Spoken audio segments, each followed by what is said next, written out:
come to that inspiring, yeah, bro. You be setting the image, painting the pictures, bro. I ain't gonna hold you, bro. Like, it's not a lot of real niggas like that'll give free game, you know what I'm saying, for free 99 like that. So, you know what I'm saying? I definitely fuck with everything. You in the matrix, bro. You in the matrix, bro. Okay, I thought it was me. Whew. Nah, I get the gist of what he's saying. Nah, appreciate it, Yo, bro. y'all can I, hear me? yeah, we can hear Yeah, we you hear you. now. Cause Yeah, this a nah, smaller I'm just stage. snapping up to show my support, bro. You know what I'm saying? Nah, you still in the matrix, bro. You still in the matrix, like real bad metaverse shit. Like this a smaller stage, so you know what I'm saying. You can hear what the people, the little people, be feeling when they, on your stage supporting what you're doing. You know what I'm saying. And not everybody is like, I hope that nigga fail. You got niggas like me and many others who say, man, keep doing your shit. Keep your foot on their neck. Oh no, Keep for sure, for grinding. sure. Doing because it inspires niggas like me to keep going, bro. So I just want you to know, and to look at that, us little ones down here, we support you. Just keep your head on the swivel, and keep doing your grind, man. And I definitely appreciate you popping in my room. You know, Nah, for sure. No, I there's appreciate it. there's Anywhere I'm many welcome, I others. come, man. Real shit. Yeah, you know you welcome. Come on, you know that. We Hell fuck yeah. with you all day. But you a little crazy though on the dating side though when niggas niggas extreme. But I love it though. He just honest as shit. Yeah, Yo. yeah, man. Got Anybody else to. want to say something to Reek, man? You got Reek. This is bad. Reek is a busy nigga. Anybody want to come up real quick? Say you say to Reek, you got the floor. You know how we rap. For sure. King, did you get your He mic good. together? Niggas got the shit Er- together. Everybody Hey, good. you opening up? You opening up a room tonight, Reek? We celebrating Creep, the Guap Fiend, you know, the brother's accomplishments, man. He's gonna be opening up for game tomorrow night in Hollywood. Mm, He's been included to the game Euro Tour. So okay. tonight, man, I just wanted to do a BIG for my dog. You know what I Okay, mean? I think I'm there. What Hell yeah. time is this? This is gonna be tonight at 8:30. All right, I'll be there. Yeah, I fuck with it. That's good shit, my nigga. Keep doing that shit. Hell Keep yeah. grinding, bro. Real Oh shit. no. We're not gonna have it on. We're not gonna be on the app. Oh, okay. Yeah. No. I'm gonna pull up to the studio and Oh, okay. do a BIG there, man. You know, let the bro know, man. You know, shit, man. It's finna all make sense. At 100 NT, man. You know, we really all work together. We really put our brains all together and promote and push and motivate each other. Like, hey, bro, hey, you gotta get in that booth, bro. We need 5 songs. We need this. We need Right. that. Hey, Reek, get them podcast episodes out. Hey, did you do the editing? Did you check them over? Or you need to Hmm. start dropping them. Woo woo. So, you know, it's really a close knit family over there, man. Like, you know, Whack, man, he's smart at who he grabs and who he puts around him. Right. He don't put a whole bunch of wax around himself. He put all different type of people around him. Like that's just how he preferred. So you Hmm. know, that's how we've been rocking. Yeah, my nigga rules with an iron fist, man. I've been knowing Wack, well, not personally, but been knowing him before, like before even the Ray J shit. Back at the OFTB was around and all that. I'm from LA too. I'm from Compton, so we all well aware of Wack. So I know how he move, and I like what he did on this app. He did open a lot of doors for a lot of people. Some niggas refuse to walk through them. I don't really get it. But it is what it is. But for the most part, he did great things. But Reek, you did great things too. With that other group, you was killing it over there. You know what I'm saying? And then you killing it over here. So, y'all just keep it going. You know, Nah, um, for sure, man. You know, just stay running the away from the numbers up. fuck shit. Just stay away from the fuck shit. That's it. No fuck shit allowed, bro. Yeah, no, for sure. Yeah, nah, Yeah, we gon' yeah. we gon' we gon' we gon' run it up, bro. That's what it's all about, bro. Oh, Running up the shit. I know you've been to different levels, right? Oh, for sure, for sure. I'm the one Hey, that hey. tied different levels to the room. My nigga Geek. I love them niggas. Geek, yeah, that's my nigga. I love them niggas, man. They good niggas. Um, Hmm Posted be on. I was in his room fucking with him today. So yeah, he got a little burner account he run around. He done spotted a little bit of all of us in that different levels club. So let's keep them going. Cause the Is that more where they you came grow, he from? hated. Nah, I've been this when I first came to this app, it was when Wack brought Takashi to the shit. We all came in And August. Yeah. yeah, right. And then I seen you doing your shit, and I said, you know what? This shit cool. I did telemarketing too, so I get it. So I said, shit, nigga, let me open up a club. I wasn't gonna join none. I just wanted to just take a stab at it, and I just jumped in off of what seeing what you was doing. And I just kept it going ever since then, but on and off. So I've been supporting, doing more supporting and shit than working on my own shit because I really like what whacking y'all was doing when y'all first got on the app. I'm a West Coast nigga, so I'm gonna always ride West Coast. So that was the moment to just keep, supporting, doing whatever I can do. And then I just start doing my own shit. But then I go to posting room, get into it with this nigga for no, because I was doing the PTR shit. That really pissed him off. So that's when I met them. And then the more they grow, the more this nigga get pissed off. So I definitely be like, support them niggas at all costs. I can't stand that nigga. I really can't stand Poster, man. That's the worst Yeah, nigga. he He re- is the he worst, really smartest. mad the last week though. But but you He the worst, smartest nigga I ever seen on that. but you know I gotta give credit where credit's due. He was the first person recording Clubhouse content, putting it on YouTube, blowing up regular people like That's why I myself. said he the And smartest, the smartest, worst nigga on that. yeah, he Cause he paranoid. He get paranoid. He don't know the trolling get to him. He don't really know what to do. shining light on people that you wouldn't even know, and he's doing it. And he wasn't giving people the credit. He was only putting whack on there. Whack, whack, whack. I said, hey, bro, Yeah, why don't you say yeah, CEO Reek and Whack discuss this paperwork? right. And then Disrespectful ass. yeah, then he started opening up that door, and then he did it because originally he was just trying to just grab Whack name and run with it, run with it, run with it. And I said, hey, bro, like everybody don't need to know where the content coming from, what room it came out of. So you know, I give him credit where credit's due. He Yeah, put a lot of our names out there on that platform. Them nice I ass give him all that. thumbnails. I used Hell to go to yeah. his. I used to go to his shit because his thumbnails was amazing. Hell Like the yeah. nigga Cold draw you thumbnails. in. He's Hell amazing with yeah. that. It's the way he treat his people, and it's the way he treat people when he get paranoid. Like he don't. Yeah, if you a part of the 100 and he got beef with him, you gotta go. Get your stupid ass out of here. I got you go. I got you go. Oh, that old weird ass shit. They play recordings when you talking and shit. I just told that nigga like that's some kid shit. I'm a grown man. I'm here to talk. Nigga, what you scared to talk to me about? Like, let's just talk. What's your issue? He can't say what my hood is issue because he foul. You know what I'm saying? But he a smart nigga for what he did, but he drowned it because of the hate in his heart towards Yo, y'all Reek, movement. what's good? What Who up? What was that? up? Thanks for inviting me to the Who was that? room, Bear. Lil Jason. Hey man. Hey, welcome to the room. Salute. Salute. Yup. Yup. But yeah, Yeah. But that's how I met the different level crew. And they got a good thing going over there, Reek. Real good thing. Yeah, Yep. no, they for sure doing their shit. I see them. Anybody want to speak, man? Rick on the stage, man. This is an open floor. Yo, Reek, how you been, man? I know it's been like a little minute since we chopped it up, but you know what I'm saying? Whack Mm-mm. 100 following me now. I told you I got you, G.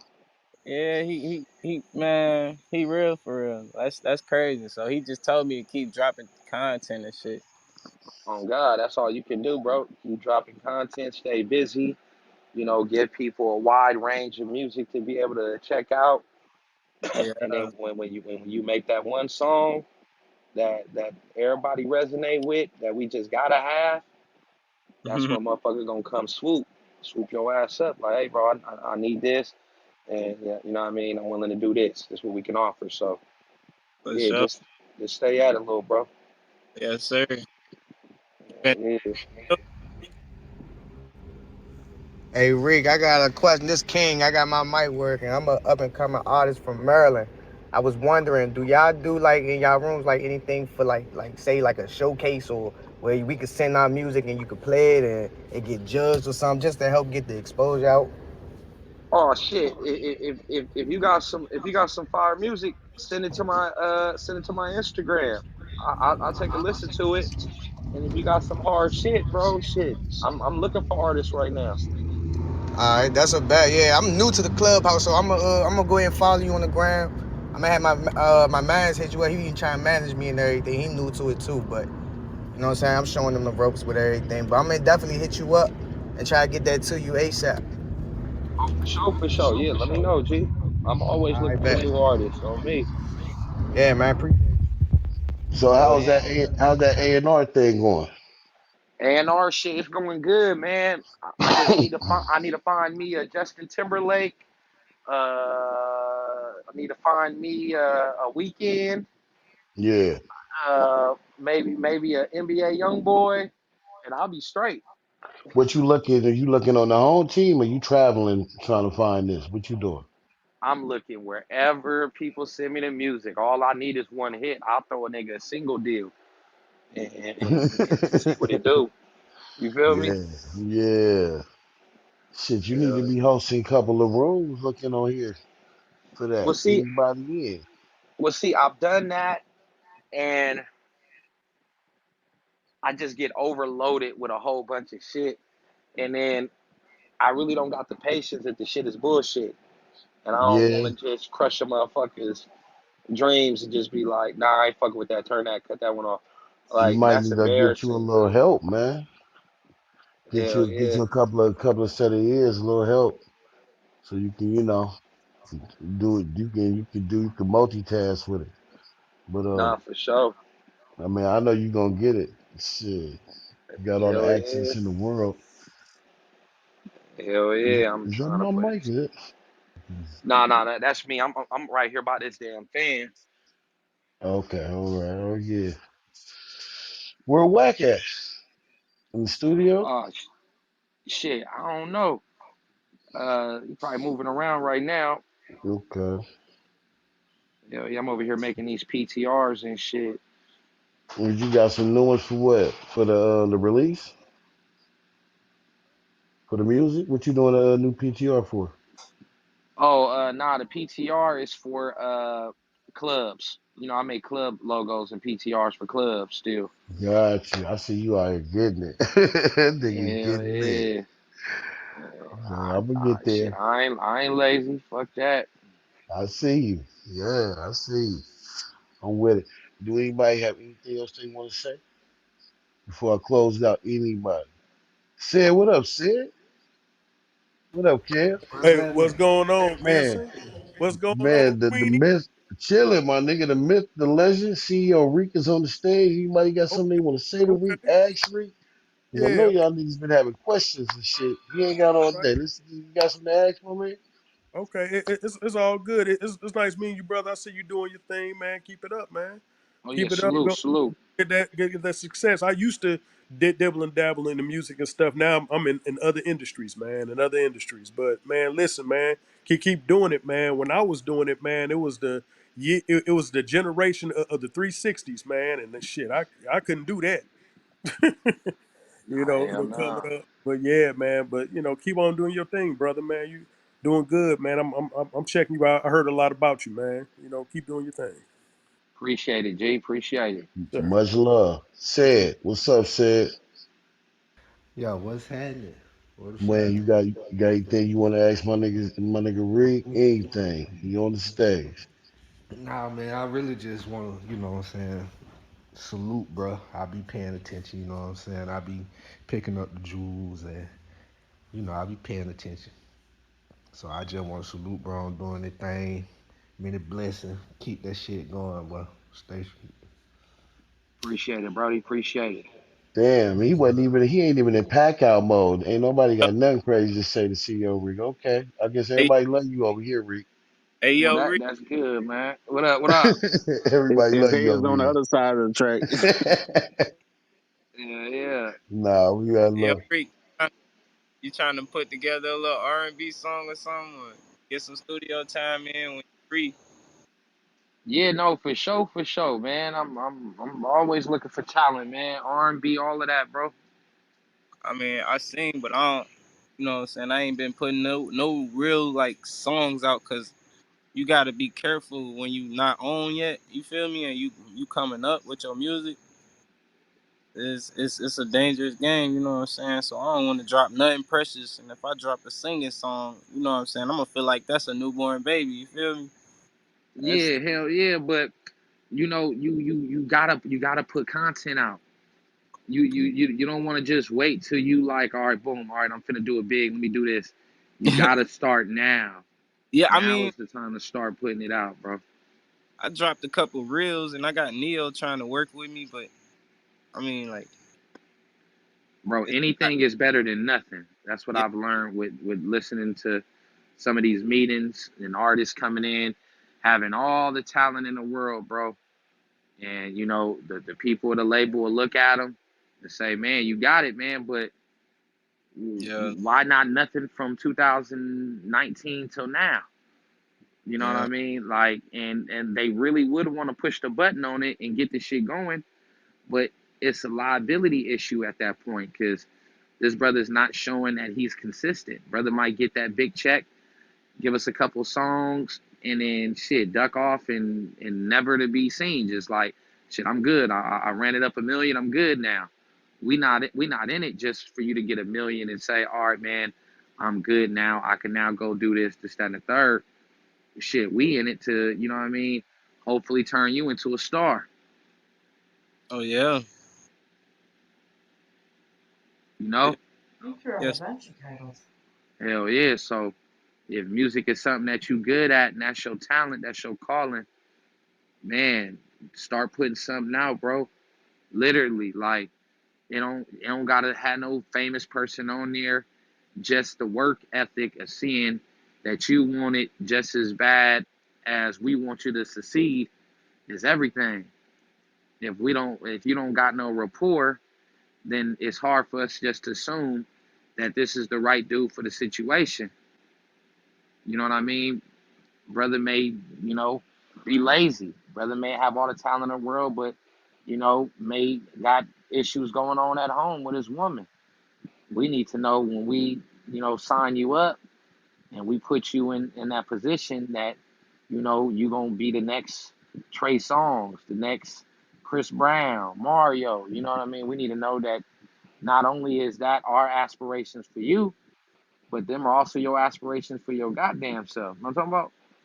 yeah, yeah. Cause shit, you never know, bro. You can send me one song right now, and if I can hear it's a hit, bro, I have the resources to now take it somewhere and go get you that bag today. Well, it's 6 o'clock already. We'll get you that bag tomorrow before 5 o'clock. I can do it. So I tell people, man, take advantage. You're not gonna catch that many A&Rs on this app sitting up here just looking for artists. Before I was the A&R, the label, everybody wanted Whack to hear the music. Oh man, I got this, got that. Now I'm on here and shit.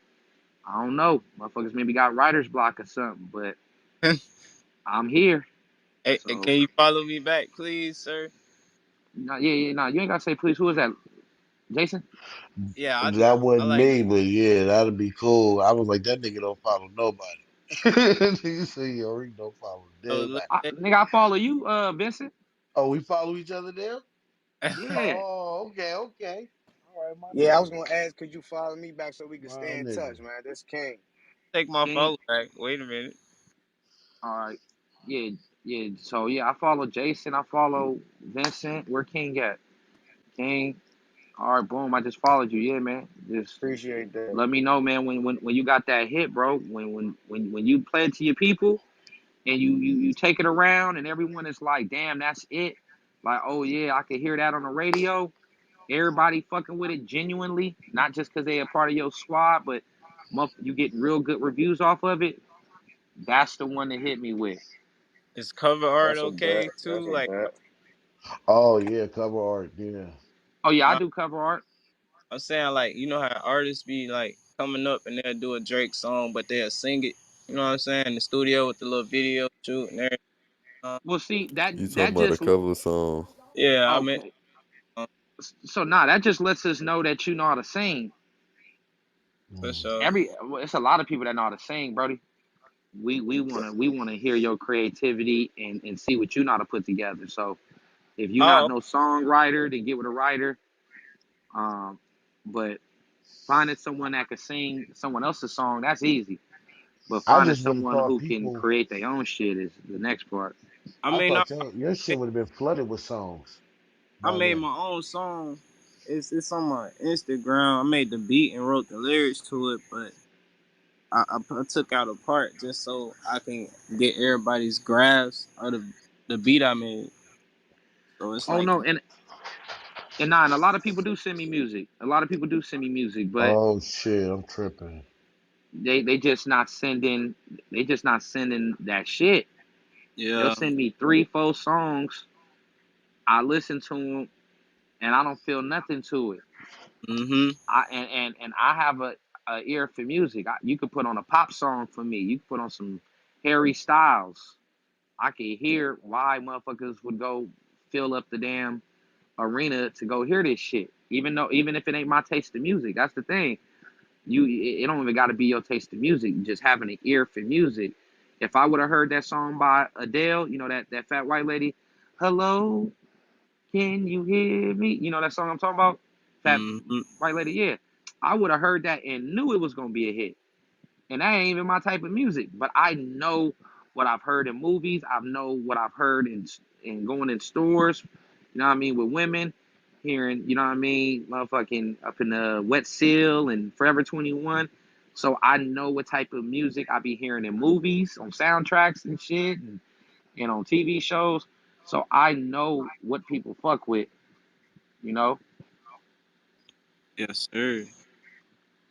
for real. Like, and I Uh, just can't wait to find that artist, so man. The CEO next Reek, Soldier Boy or something. What up, let G? me. Okay, so it's this nigga that been fucking with me since I started. His name's Z Dimensional, right? Now I think a lot of his music is fire, but he's not your typical like gang bang rapper type of nigga. He more into the virtual world. I don't know if you ever seen those rappers who got the cartoons or the anime shit or the animation to go with their lyrics. He got that. He do that type of shit. But he has work that's already done, mastered to ready everything to go. I think the nigga's very fucking talented. Even if you heard his shit and said that wouldn't be it for today, I guarantee if you threw his ass in the studio with the right beat, he'll tear the motherfucker up. The boy is talented. He needs direction, but he comes packaged already, almost too perfect. You get me? But I would like to pitch it to him, but I need to holler at him first before I send you shit. But I really think you should at least give this dude a look. Because he got his shit together. You know what I'm saying? He may be somebody you really can work with in a whole different lane, making a whole lot of different money in that animation shit. But you got to hear him to understand and see his video to get what I mean. But the dude is super talented. So I'm going to get with him. If he say it's cool, I'll send you his shit. Okay, yeah, nah, for But sure. Appreciate it, G. he ready to go. I'm telling you, this nigga is ready to go, bro. I'm telling you. He ain't, I wish I could get the nigga to the room, but anyway, I'll make sure I get at him today. And I'll send that shit to you tonight. You check him out. Whatever You, happens, you happens. you you know what my end goal is, man. Before you in this room, man, my end goal, man, is for me and Ashanti from Murder Inc. to just be laid up watching Netflix, Mm, eating popcorn, just enjoying life, man. Me and mm. Ashanti. Ooh, baby, just me and Ashanti, man. That's my goal out of all this industry shit, man. Ashanti, I'm coming for you, baby. I'm coming. I've been wanting you Yes, since middle sir. school. I'm on I'm my about to way, say, baby. I'm The on my niggas gonna way. be one of these niggas might beat you to it. Nah, Man, Nelly didn't know what to do with it. You see, Nelly he fumbled the didn't. ball with that. Yeah, Man. he did. He did. He man, he did. get He fined about did. about a year, bro. He sure And, did. Uh, and niggas was thanking God for that fumble. You feel me? Yeah, hell you hear Niggas yeah. me? definitely thanking God for that fumble. Yeah. Hey, I'm gonna you gotta. treat her so good. She gonna be like, ain't nobody ever treated me like this. I got you, baby. Man, I and on got you. top of that, she getting up there in age and still looking good, man. Oh Real God. shit. In Woo. age, man. Like, ain't she about 40? Yeah, Yeah, about she 40. about up Hell there. yeah. She Yeah, About bad. but up man, there. but still look bad, man. Yeah, Yeah. yeah. Yeah. Man. No surgery Whew. type shit, I don't think. No, all No, natural. no Yet ring. she pride herself on That never getting surgery.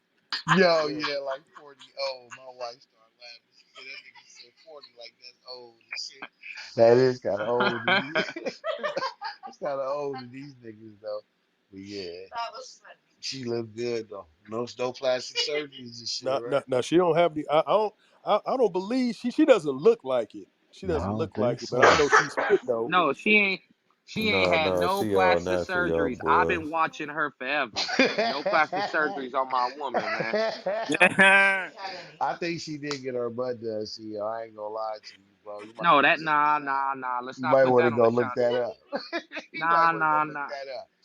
Nah, Nah, hell no. man. I know people that be with her in real life. I've asked all the verification questions. Like, man, The this all verification her. question. This nigga stupid. Yeah, no, I don't think she did. She bad. CEO Reek, I don't think you gonna get her though. I think she out your Hey league, my Vincent. nigga. You Hey might Vincent. nah. Nah, Check. hell Hey no. Vincent. Yo, Vincent. yo. I've been around. I've been with women with some motherfucking plastic surgery, man. I think she's all natural. Hell Shit, I yeah. think Yeah, so. I'm gonna be She I've been with is. some women with some plastic bodies, and that shit looks a yeah. little too natural though. So. No, I was just fucking with him. No, I think she Oh yeah, natural I rap. know. Shit, I think she natural. I just think she out that nigga league though. I think she already he almost there, but he ain't. You might have to get that 5 year shot, my nigga. You might have it. five Nah, years. hell no. Hell no. Five years. I already know how I'm gonna do it. I already know How I'm you gonna gonna do it. do it? Don't even tell us. It's recorded. Don't even tell us. Nelly might hear to fuck your shit up. Don't do it. He gonna he out dirty. You know what I'm He saying? gonna ride with the band-aid and shit and the do rag from the night Underlay from the ER. 90s. He gonna underlay ER his ass right on over there and tell us. Don't even do That's what I'm saying, man. Like, it. Ashanti, man, she know the fucking vibes, man. She know what's going on, man. I done said it too much on replays and on YouTube. And matter of fact, next interview I do, because I think I'm gonna go do one with Adam 22. I'm gonna just put it out there. Ashanti, what up? Hey, CEO Reek, man, I love you. I miss you. Come That's what home. I would do. And no, and you got to send a bottle of champagne at her door, and they got to arrive at the same time as the interview. I'm not gonna charge you. I'm not gonna charge you for that. But next game, I'm gonna charge you. But here we go. That's what you do. Send that bottle. She gonna That's open the that's door that like, that oh. that's how you got your missus. You sent her that bottle. No, I didn't have to. I'm saying for you, my nigga, that's you next level. I'm lower level. You up there. You got to do some Nah, supernatural shit. bullshit. You got to do some nigga. You got to do some Bullshit. supernatural shit to get a Ashanti. I'm sorry. Man. If you think you don't have to, you bugging, Rick. I Nah, fuck nah, with you, nah, but you nah. bugging. Cadillac Top told me because I was like, yeah, I'm gonna pick up. He like, nah, picking her up in the old school or old 72. She like, nah, she ain't fucking with that. I'm You like, know what what I'm you mean? saying? Cadillac Top was with Murder. He like, nah, That's 50 Cent man. cousin, nigga. He know. That's 50 Cent cousin, nigga. He Yeah. like, you gotta pull up in that Wraith. You gotta pull up in that, you know what I Yeah. mean, that big body. Like, oh shit, all right, yeah, But when you do the interview, you send that basket or that bottle and let it arrive at the same time. What you yeah, right mean? when it premiere, hell yeah. Yeah, she gonna be put two to two together, like, oh, okay. And she gonna either look at you as a stupid nigga, and she gonna be charmed. Shoot your shot, boy. I'm with you, nigga. Shoot your shot. I mean, all So she can say is yeah and nay. That's all that's she. it. All And she can that's say is just yeah right and now. Right now, she might be like that right now. You always got Keisha Cole, you know. Nah, fuck all of that. I ain't going for substitutes. That's the substitution, Hey, man. I had to hit him with a curveball. I ain't gonna even hold you. Keisha Cole like she'll stab a motherfucker though.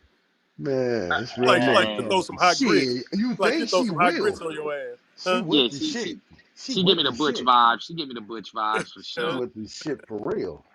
Hell nah. That's you go the Nah, Keisha look opposite like way she'll of that. beat you the fuck up, man. Yeah. Keisha with the business. You go the opposite way of that. Yeah. Yeah, I Yeah, let this real nigga I talk. don't think I would ever fuck with a woman from Oakland, man. They done scarred me for life. I'm done with Oakland women, man. What they do? Y'all know what I Uh, mean? oh man, they talk too much, man. They talk too much, man. They don't Y'all know know how what to I just mean? They don't know how to just keep it on the down low. They talk too much, man. They gotta Cause let you know it's everybody LA know. niggas, we move quiet. We move in silence, man. It's the Yeah. opposite. It's the total, yeah, I get it. Shit. Hey I Rick, you get gotta come that. to the DMV, man. We got some little niggas out here, man. Fine as hell, man. They yeah. You gotta come out Yeah. this joint. Yeah. You got them on deck when I pull up? Oh yeah, you already know for sure. I know where they be at. Come on. Alright. Alright, cause every We time somebody going tell me up. they got them on deck and I pull up to their state, niggas, we sitting up in Niggas an be empty ass hookah bullshitting. lounge waiting Make on sure some you hoes to got the pull up. thumper. Oh nah, you got them on deck. Make You sure you already Oh got that shit! you already thumper. know Don't He go, don't said go the it. hookah naked. lounge, The hookah lounge. not the The hookah lounge. thumper. Niggas is hookah. This nigga is hookahing now. You need to Nothing change, but CEO. smoke in the air, huh? Read the change. This nigga Yeah, is hookahing man. now. Nah, we got some God damn, bad you done Jones out changed, there though. motherfucker. We got some shorties out Literally, here. brothers would be like, "Hey, bro, when you in Vegas, tap in, man. I got this on deck. Got the hoes on deck. Got the whips Get on there deck. and be Whatever nothing. you need, CEO, I got it. When you go to Arizona, hit my line, bro. I'm a nigga Niggas out here. I sound get out All spicy. the there. time. All the time. God, it be Gassing it up. dead in a motherfucker. I'm like, this shit Shit slow like as where shit, it's at. man. What Where the happened? They hookahs at? left. They left. they Yeah, had something to man. do. Right now they had something to do. What happened? God They was just there. damn. They Gassing. was just there an They hour all ago. they all out of town when I get there. Oh, they out of town. Niggas crazy. Usually they be home. Like, An hour ago you told me it was popping. What Right, happened man. an right. hour ago? An hour ago. Niggas be I be bugging, bro. pissed off, I man. I know, be I like, know. Niggas be lying, bro. I Hey, done Niggas nah, drove be all for the real way over though. here. For real though. My yes. my birthday coming up on the Like 31st. Wax say, call a spade, bro. These niggas be lying. Hell yeah, man. God Nigga, damn. I got you as soon as you touch down, nigga. We don't worry about that. I got you as soon as you get. Nigga ain't got shit. Nigga, Oh what? God. I got the What weed up? on deck. I got the No drink. blower. You need the big blower. I got it as soon as you Yeah, I get got here. you. Got I you. get A there, I get car. there, I get there, nigga got a little pea shooter with duct tape wrapped around the handle. I'm like, I don't want this whole bullshit. Man, I need a stick, I nigga. need This a shit crazy thumper. out here, man. You know what I mean? I gotta Ain't no go back stick. home. I gotta go Yeah. back home because you guys like you slow, you bullshit. Ah, Or whatever you man. yeah, because you full of shit. I gotta go back. I'm Yeah. telling you, man, brother's been trying to get me to come to Atlanta forever, man. I just know it's gonna be bullshit when I get there. I just know, man. Niggas be gassing it up, making it sound too sweet. You know what I Nigga, that's mean? why you go ahead and you book your shit doing some other shit. And Yeah. just in case they with that bullshit, you at least had that shit already planned. You good to go. That's how you Got Hey, gotta some other start huh? doing shit. it. Rick, that's how you really gotta start. When you go to these niggas states, go book some other shit. You Right, know? So when you right. go, if they full of shit, you cool, because you already had this other shit booked. You don't even stop playing. I stop even listening to niggas. Yeah. Shit, fuck that. If they ain't certified, fuck what they talking about. I'm Right, no disrespect. No right, disrespect. right. Some niggas don't be lying, but I'm Too. just saying. Yeah, yeah.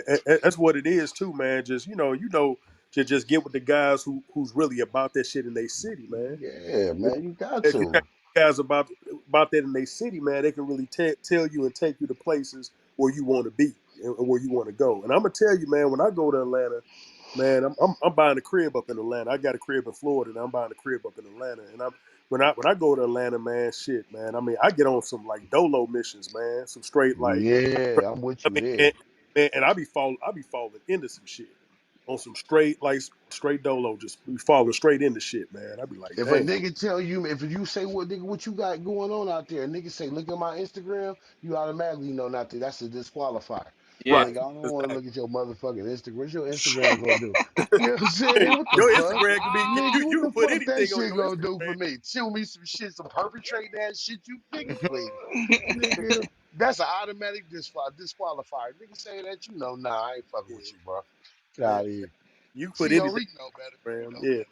Yeah, You know what yeah. I'm Fuck saying? that. Shit it's crazy out all here. about what you're LA about. niggas just move different, nigga. We just move different. If they ain't talking about doing nothing productive to make no money, you already know to turn the other It's way.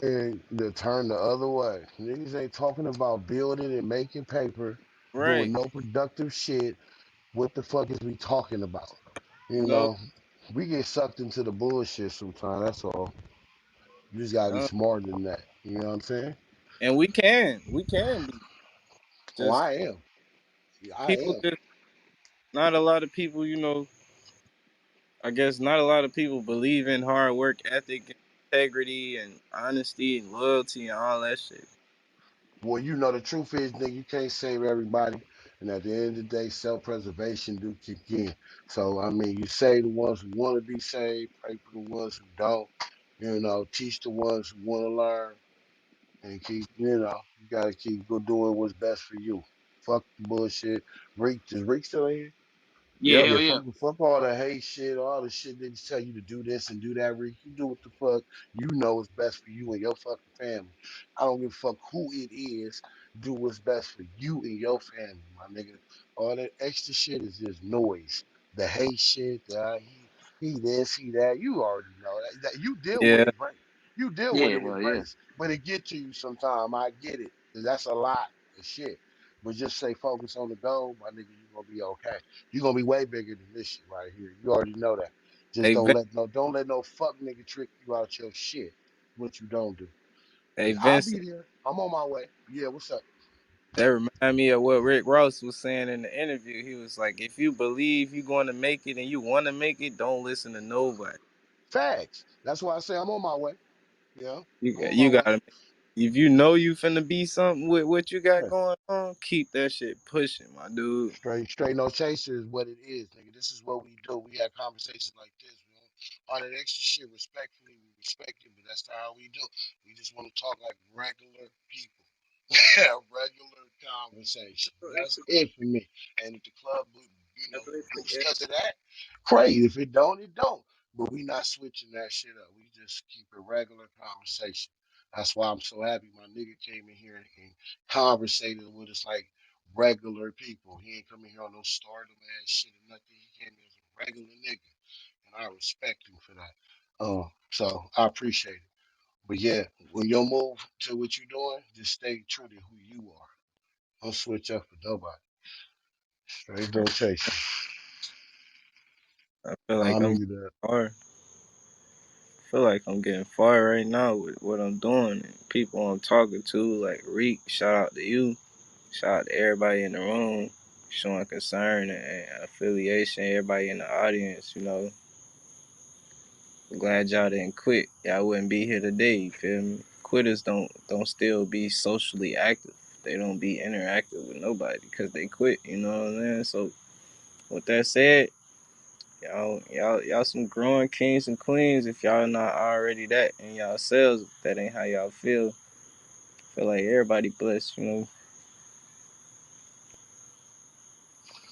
Much Yo, love. Anybody yo, else? this true. I Yo, just want to say Respect that. salute to the room, man. I'm just enjoying the space, man. Salute. hey, salute to you, brother, for being here, man. We definitely appreciate you being here. You like what you hear, join the top. If not, keep coming back, man. We'll earn that. Trust me. But we definitely appreciate you being here. Kawami, what's up, man? What's Listen, up? I CEO Reek still here. He a busy nigga. You got anything you want to say to him? Questions? You on the stage with anybody? Shoot your question. Who, me? You want Yeah, to ask me a question? anybody want to ask CEO Reek a question? No, I'm straight. I'm While he's not still fanned here. out. Let's see OD CEO. I ain't fanned out. Let him be him. He straight. He cool. I ain't gonna ask him no question. Let him do him. Okay. True Go. You got a question you want to ask CEO Reek?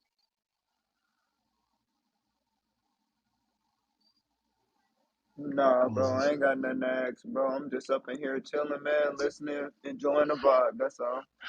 That's True, what's up. shut your fucking mouth and let me speak. It's time for me to speak. I've been waiting for a Get them Yeah, back, man. Who the Vic. fuck is Yeah, that? we Yeah, who don't. the I don't fuck is know. that? About son, So Don't who what the the bring fuck fuck it. was going that, on, man? man? Wait, who Go was ahead. Oh, Hey, speaking? this Who the fuck wrong, was nigga that? keep no. talking. So I'm weird though. He brought I'm folks to glad he be down there. and leave his Yeah, ass down. He wanted on some troll shit. How they do. just like what his bio say, cancel. All Yeah, right. Well, I'm gonna close this one out, man. I know y'all came here at the last minute and shit, but I'm gonna close it out. I got some things I gotta do. Hey, CEO, you still there?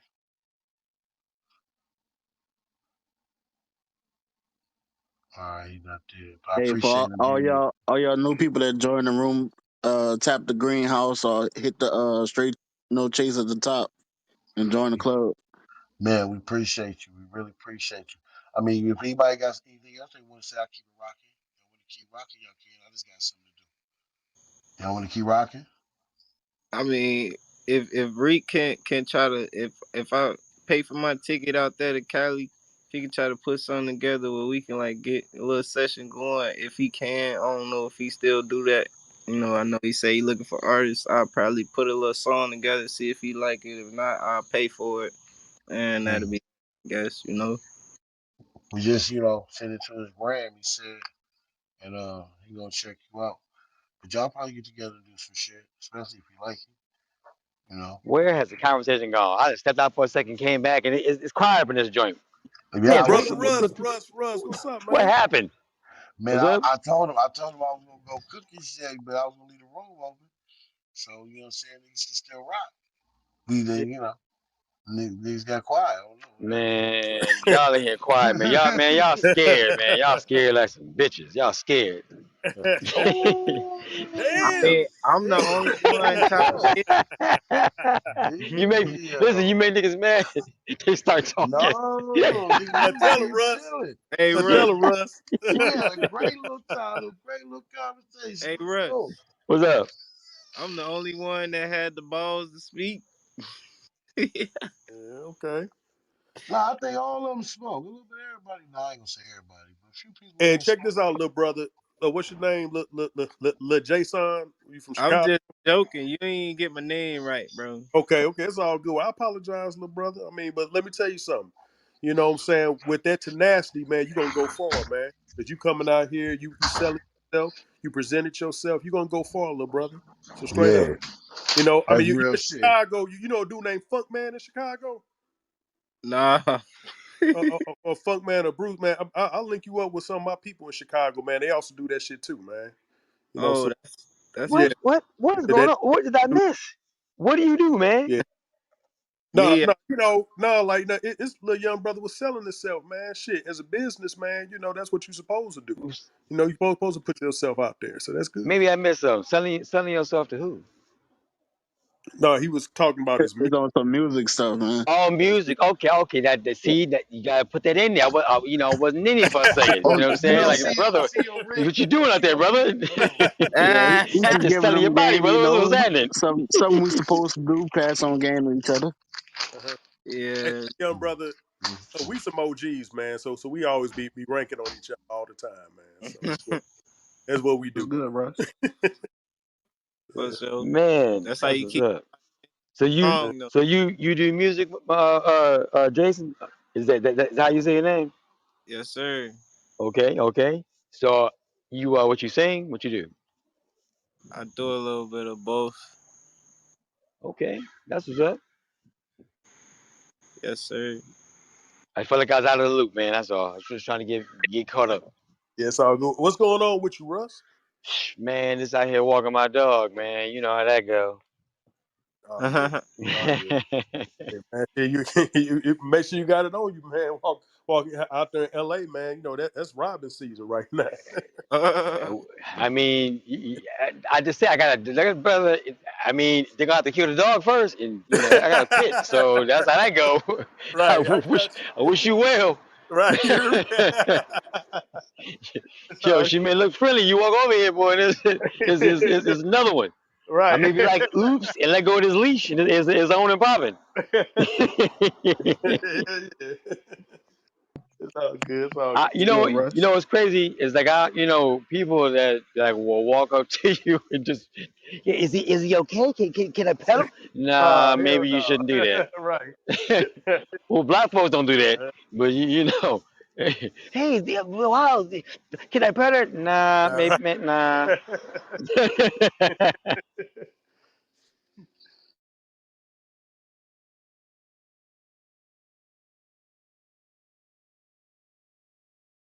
Hey, Vince, can I ask you a question?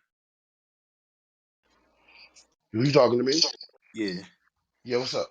Do you think the black community, us black people, we don't look at the true value of things. Like we just buy shit because it's popular, because it has a name. We don't even look into shit, see if it's really, you know, Yeah. high value. We just buy No, shit I because get oh, you. that's the new wave. So get it. 100% believe that. We do that. 100%. Like I was having a Yeah. conversation with I had a conversation with some. I think it started by oh, not like he brought it up about how black just buy shit, and I went and had like, yeah, that's true. We just buy shit because popularity. I use Floyd Mayweather. Remember that? Remember that year when Floyd spent, I think, $2 million, I think, on a watch. Yeah. Oh no, was it 2 million? Oh, it Was was it more more than than that. that? Even Yeah, worse. it's Yeah. more So than he that. spent. Let's go So he put down millions on a watch, and it came out that watch cheap, regular watch that a fucking bum can get. It just over in I think he was in China or Japan. They just overpriced it. So, they scammed him. So he bought it, but listen, he knew what he was doing. He knew that watch wasn't shit. He just bought it because it was in the millions. So when he wanted to brag, like, look at me, oh, I got $1 million watch. Just to brag he Right. got $1 million watch. But that watch you got homes people that got the same watch as you, material and everything. Like the watch, I mean, yeah, it costs a lot, but the material and the actual value is fake as When full. work for it was But at cost. the same time, he might not even have brought that watch. I mean, it could just been advertisement for the people that he brought it So we from. gotta mix the A lot of sauces. times we just see it. Oh, go ahead, Winston.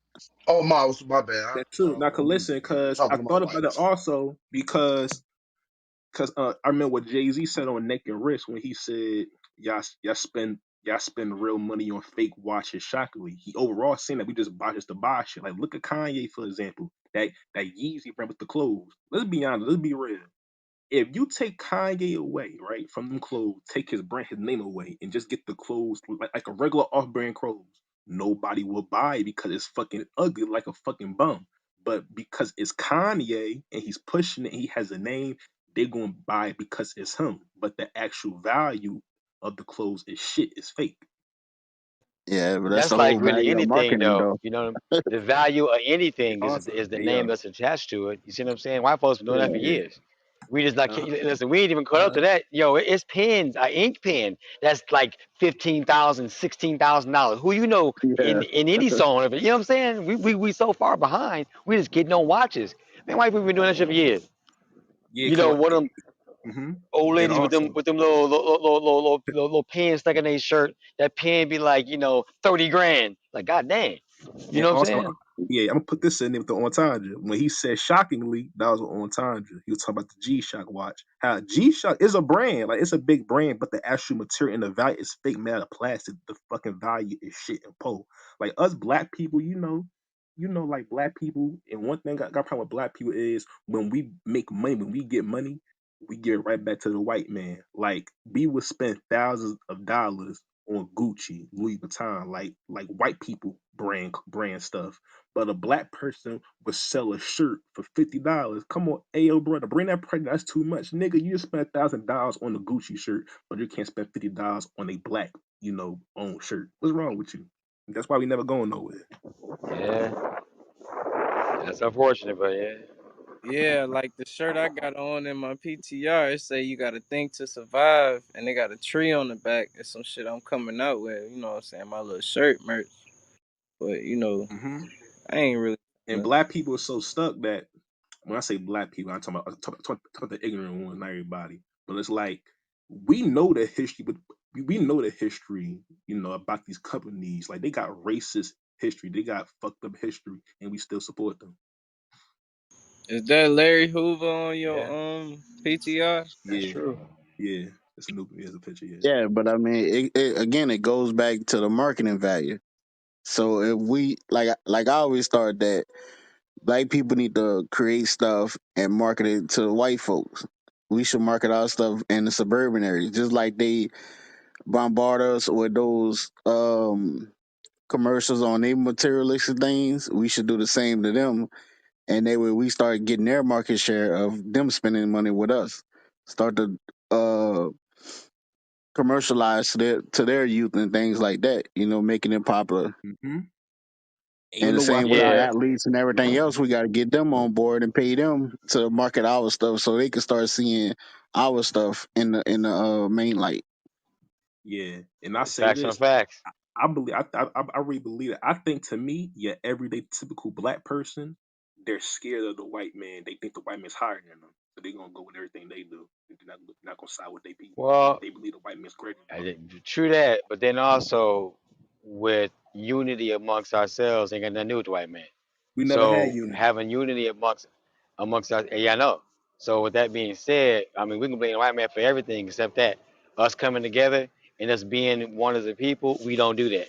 You know what I mean? So that goes into anything that we get in. Like there's been a couple of like clothing lines and things what have you not that have kind of gotten to the culture and all that. Fat Farm, Fubu, Cross Colors, Carl Kanai, yada yada yada. But for the most part, you know we don't really be supporting none of our shit. You think is most people you go around trying to sell something crazy just to somebody that there's no name attached to it. We get so obsessed with what a name is. If you was younger or whatever it is, you wearing Jordans or you wearing something. Let me see the name that's on that.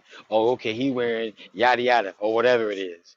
And that's just like what it is. What it is. Like you look at some people that really got money, you don't ever see them wearing clothing that have labels on it. You ever notice that? Yeah, They effectively that, have turned us into walking billboards. So you wearing something with a swoosh sign or that Adidas symbol or whatever it is you got on. You know what I'm saying? That's what it's for. Yeah, yeah, but And that's just how yeah. that We goes. also got to understand too that black people in America account for $2.1 trillion in consumer output. So we outbuy everybody else in America, and we one of the top consumers in the world.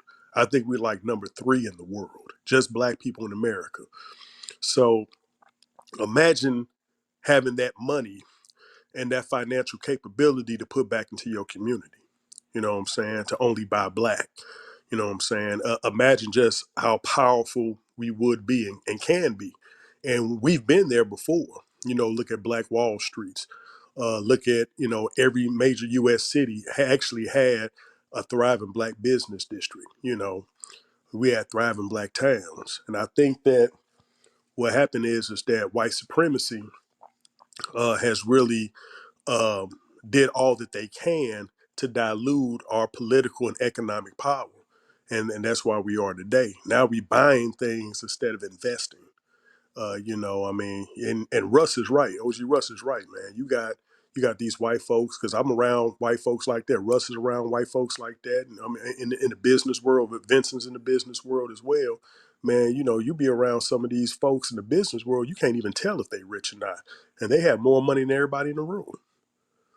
We all got cats be having jewelry and diamonds. All sorts of shit. Yeah, you know what I'm saying? My real and the dude with the most money is a dude wearing some Birkenstocks and some wrinkled up khakis and a button yeah. shirt, and he Do y'all got have a more money store? Do y'all than have a everybody. store called Foreman Mills? Oh, what? Was that? Foreman Foreman Mills, like a Oh clothing yeah, you're store, talking about Foreman Mills. Foreman Yeah, Mills. Yeah. Yeah, they yeah, wear yeah, clothes yeah. like that. Them buildings, they wear clothes like that. They don't care. Yo, You man, you be looking at he got Jet. more money Shit, than some of everybody these in the shirts room. be like $2,000 though. You think they ain't no high quality shirts, but they Not like no no no. $2,000, $3,000. When it comes to Bill Gates and them, yeah, they wear cheap clothes, but that's when they're on camera. I believe behind the scenes they be getting flea. Well, I'm saying like, why would you wear cheap clothes on camera and wear the expensive clothes off camera? I don't really make no sense. But like, it's That's some of what the I'm saying. stuff It look that. cheap, but some of that stuff be expensive. Well, I'm saying like what matters when it comes to what is something, what's the value of something is the value of what you make it. You know what I mean? So if something is, I don't know, Louis Vuitton or whatever, is that more high quality than something you can buy up at, you know, Ross or whatever store that's in your neighborhood? A purse is a purse, but this Chanel bag or this Birkin bag is because people they're giving it value. It's no different from if my whole example about that is there was this TV show called Gilligan's Island, and there was a guy that was a billionaire that got stranded on his island, and he had a trunk full of money that he brought with him. The money was worthless. They was using that money to start fires because it had no value. You see what I'm saying? So Fact. it's only as valuable as we say that it is. So we all agree that, like right now, we all agree money is no longer valuable. We all get on the same level. That's crazy when you think about it. We have more power as consumers and people that we really think that we do. They make it seem like we don't have any power. So that's the mind trick. That's the mind fuck. Is flipping it around to make it seem like you don't have any power. But you know, It's this documentary that you all should check out on YouTube that came out in the 50s called Buying the Negro. And basically, it's a documentary on how businesses and corporations, all the way back in the 50s and 60s, devised plans to make the black community a strictly consumer based community only, opposed to an investment base. Now, this is after them breaking up black business districts. This is after them destroying our black Wall Streets, through racism and rioting. This is them trying to figure out ways where they can use us as a consumer class, black people particularly. And it's a real good documentary that you need to check out. I know one of my homies that was locked up. When you go get locked up, you get educated and shit. But one of the homies, he told me about it, man. It's a real good thing too, man. It's real good, and it kind of gives you a perspective on the way white people think, or not just white people. I'm just saying on the way that these businesses think and how they view the black community. And I would say that how these big businesses view the black community. It's called buying what's the the name? buying. Yeah, Bro. yeah, that's dope. When you get done watching that, watch another documentary. It's called Schooled. Hmm. Schooled: The Price of College Sports, and it breaks down how college athletes, well, I know they allegedly get paid these days, but how that created was a thing like the title of a student athlete and all the things that when all these kids go to school, primarily, African Americans that excel and what have you not, and how they place you in different categories based upon where you are, how they recruit you, and why different things don't get paid, and the amount of money that a university or a college brings in. It's really, really interesting, and it's called School: The Price of College Sports. It came out in 2013, and I think it's on maybe like Amazon or Hulu. It's on one of them, streaming stations, but it is really, really impactful. If you're into sports, watch sports. If you don't, there's other things that it applies to as they're discussing things and that nature, and how you sign contracts. Don't really know what it is. Like a lot of athletes, at least according to up to this documentary, that you sign these contracts, and if you get hurt or whatever happens, you can't sue the school. And there was an example in this documentary of this lady, her son, on TV, broke his neck, was paralyzed from the neck down. They kept showing it over and over again. What happened? We all saw it. University said, well, he was out there volunteering. I was like, what? Yeah, he wasn't an athlete here. I said, well, yes, he was. Nope, he wasn't. He did that on his own time, his recreation. And it was this whole thing. She had to help pursue the university and lost. So there was some good documentaries to Oh, watch, yo. and let me double back. It's not called buying the Negro. I'm sorry, I just looked it up. It's called The Secret of Selling the Negro, and it's a documentary. It's a 21 minute documentary. It came out in 1954. So yeah. What is it basically saying? I know they think we liquid money already, but what else is it? Just check it out, little homie. Just check it out. Check it out, little homie. And I'm gonna tell you, man, it's a lot of gems in it because it gives you a perspective of how corporations view black people in America, so it's good knowledge. And also check out what OG Russ was talking about too about the sports documentary. I heard about that one, Russ, and that's Yeah, I heard. it's man, it's so good. It'll if you watch sports, it'll rewire how you think about sports and the amount of money that they got coming in, and how they basically how they hide the money, and you can't really see. Well, yeah, we had this contract, but it wasn't all at once, and we use it for this, we use it for that, and anyway. But the one joint that you just said, "The Secret of Selling the Negro," that's actually, if y'all want to check it out, it's on YouTube, so you can just pop over to that and peep it out. It's like 21 minutes. 21 minutes and 23 Right. seconds. Yeah. Uh-huh. So yeah. Yes, sir. Good evening, everybody. Hey Jay. Hey Hey, how's Jay. it going, guys? Or is it Jay or is it Jai? It's Jai. John. I'm It's Okay. sorry, Jai. my fault. Okay. It's okay. Good evening. I saw Vincent had pinged me into the room, and I saw the title, and I thought it was so cute. Mhm.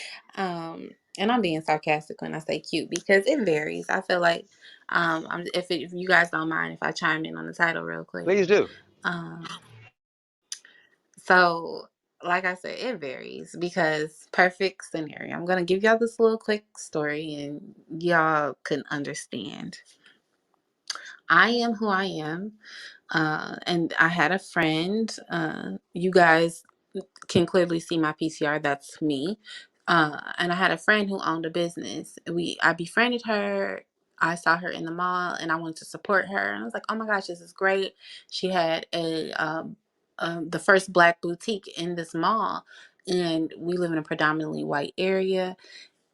So, I wanted to show my support and root for this girl. And we were having a conversation about lighting, recess lighting, and someone coming to do some work. And she mentioned a man's name.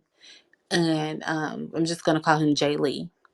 Um, and I was like, "Oh, I know him." And she's like, "Really? Oh, honey." I'm like, "Oh, he's just a friend." So she mentions my name to Jay Lee. Jay Lee tells her, "Oh, I dated her." Which I did. I didn't want to go off into details because I always try to steer clear of saying I dated this person. Because instantly, women feel like, especially if they're not aesthetically, not saying I look better than everybody in the world because I don't, but if they don't look like me or move like me, they're trying to figure out, well, what is it about me that this guy likes? So I was like, yeah, he's a really nice guy. I didn't say anything bad about him, but he told her everything about us. And I mean, everything. And he was like, yeah, I wanted to marry her. And it was just like a mess, right? So she was like, yeah, girl, our first date was at Applebee's. And I was like, oh, that's nice. And I was just thinking in the back of my head, like, oh, well, he definitely took a 20 steps back. Um, and she was like, where did y'all go Oh. on y'all first date? And she just kept asking me for like 5 days, and I finally broke. And I was like, we went to the London Chop House and a Christmas tree lighting downtown Detroit. And she was like, oh, Christmas tree lighting, how was it? I was like, oh, it's just, it was nice. We had hot cocoa, did ice skating, whatever. And um, we casually went over to the London Chop House after the Christmas tree lighting. And she was like, what's the London Chop House? She Googled it in front of me and was like, oh, that was your first date? And I was like, yeah. She was like, oh, I wonder why he didn't take me there. And like I said, there's no comparison. I am who I am. Men are going to do more for the woman he chooses to do more for. And it wasn't that he looked at me and felt like I was a more expensive, person, but he knew that I catered to myself in that way. And he catered to himself that way. He took himself to London Chop House for lunch and dinner. I did the same thing. So he just matched my energy.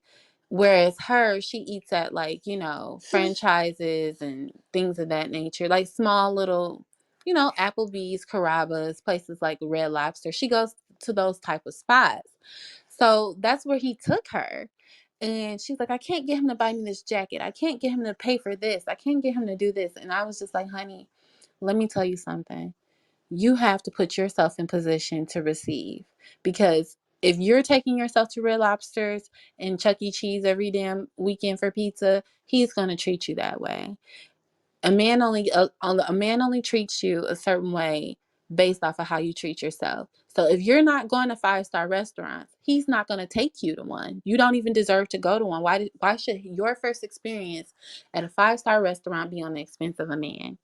And she didn't understand why I said that. I'm like, no, you don't even go there yourself. You need to learn the menu. You have to build a rapport with this type of decorum about yourself. You don't have that, so he didn't take you. And I didn't say it to be mean, but I was just telling the truth. Like we are not the same. So men I say all of that to say this. Men do what they want to do for who they want to do it for. My first date with Jay Lee was 500 and some change. So it does not matter about the dollar amount. It's based on who you are as an individual and what do you do for yourself. That's just how I've always assessed it. Men treat me the way I treat myself. And I land my plane there.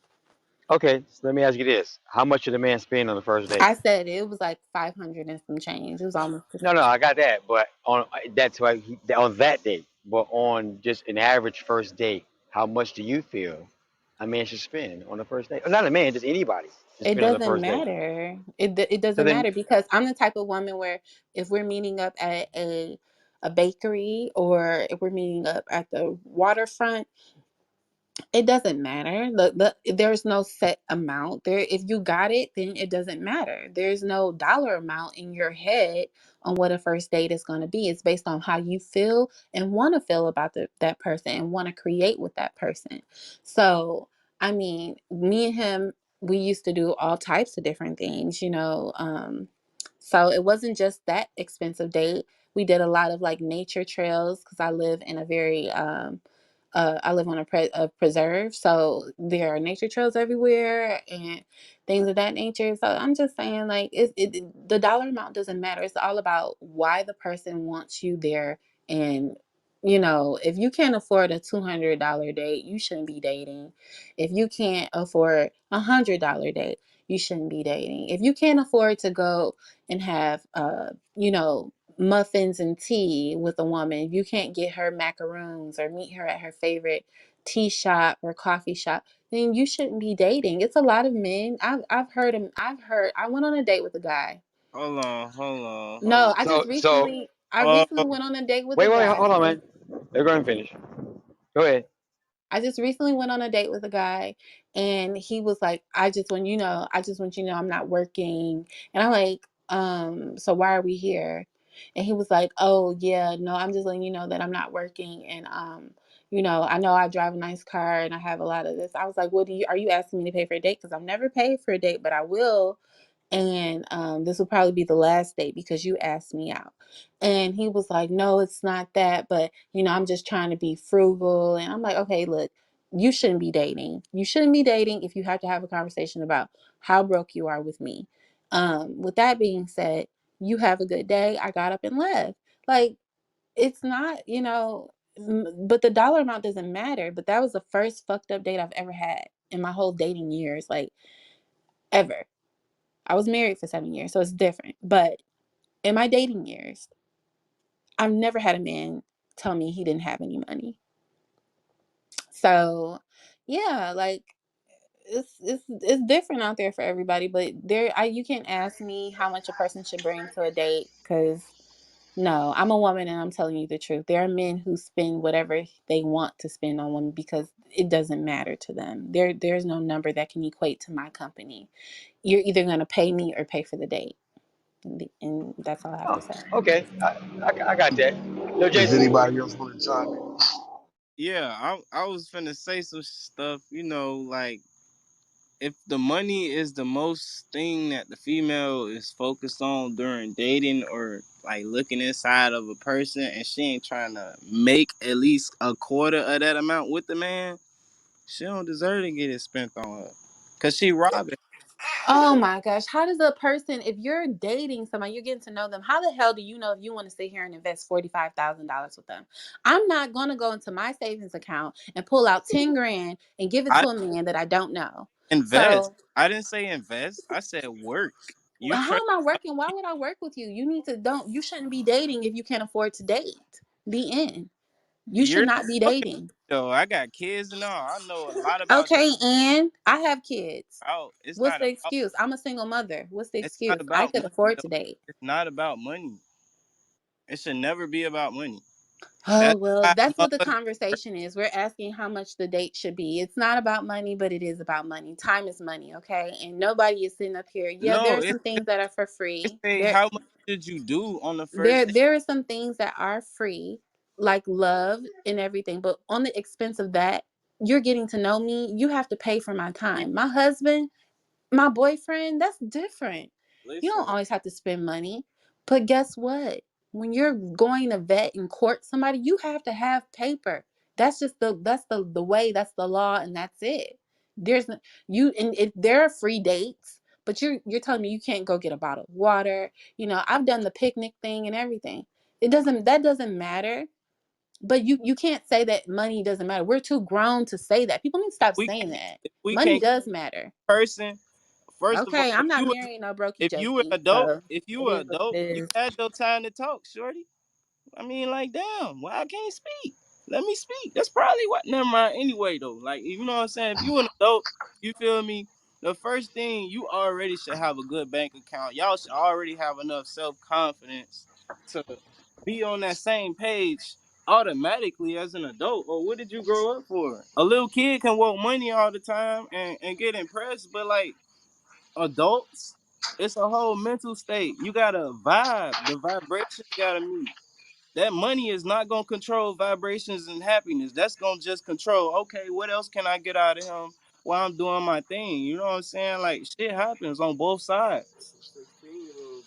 I just want to jump in and say we gotta let each other personal land. We are being recorded, so we gotta let each other land. So When I started talking, bro, she just Vincent, I can't hear you for some reason. can y'all hear me now? Can y'all hear me now? Yeah, I can hear you. Yeah, like a little bit. Yeah, yeah, yeah. Okay. I just want to say we gotta really let each other land because it's being recorded. And when we're talking over each other, we can't hear each other. So let's just really Yo, I try to mean, you let coming each back out again, bro. just try to let each other land because it's being recorded. That's all I'm saying. That's all. and I waited till y'all said anybody wanted to chime in. She was just, No, I Just I'm not go saying. I'm ahead, not saying honey. that. Just go I'm ahead. not saying that. Can y'all hear me? Can y'all hear me? I'm not saying that to no particular person. I'm just saying in general because it's being recorded. Let's all let each other land. So I wouldn't. I don't care who cut who off. Let's just not do it because it's I being land. recorded. Okay, I'm gonna just say it like this then. No disrespect intended on neither part, cause both parties are always involved when it comes to dating, whether it's the same or not. Um, I'll just say it like this.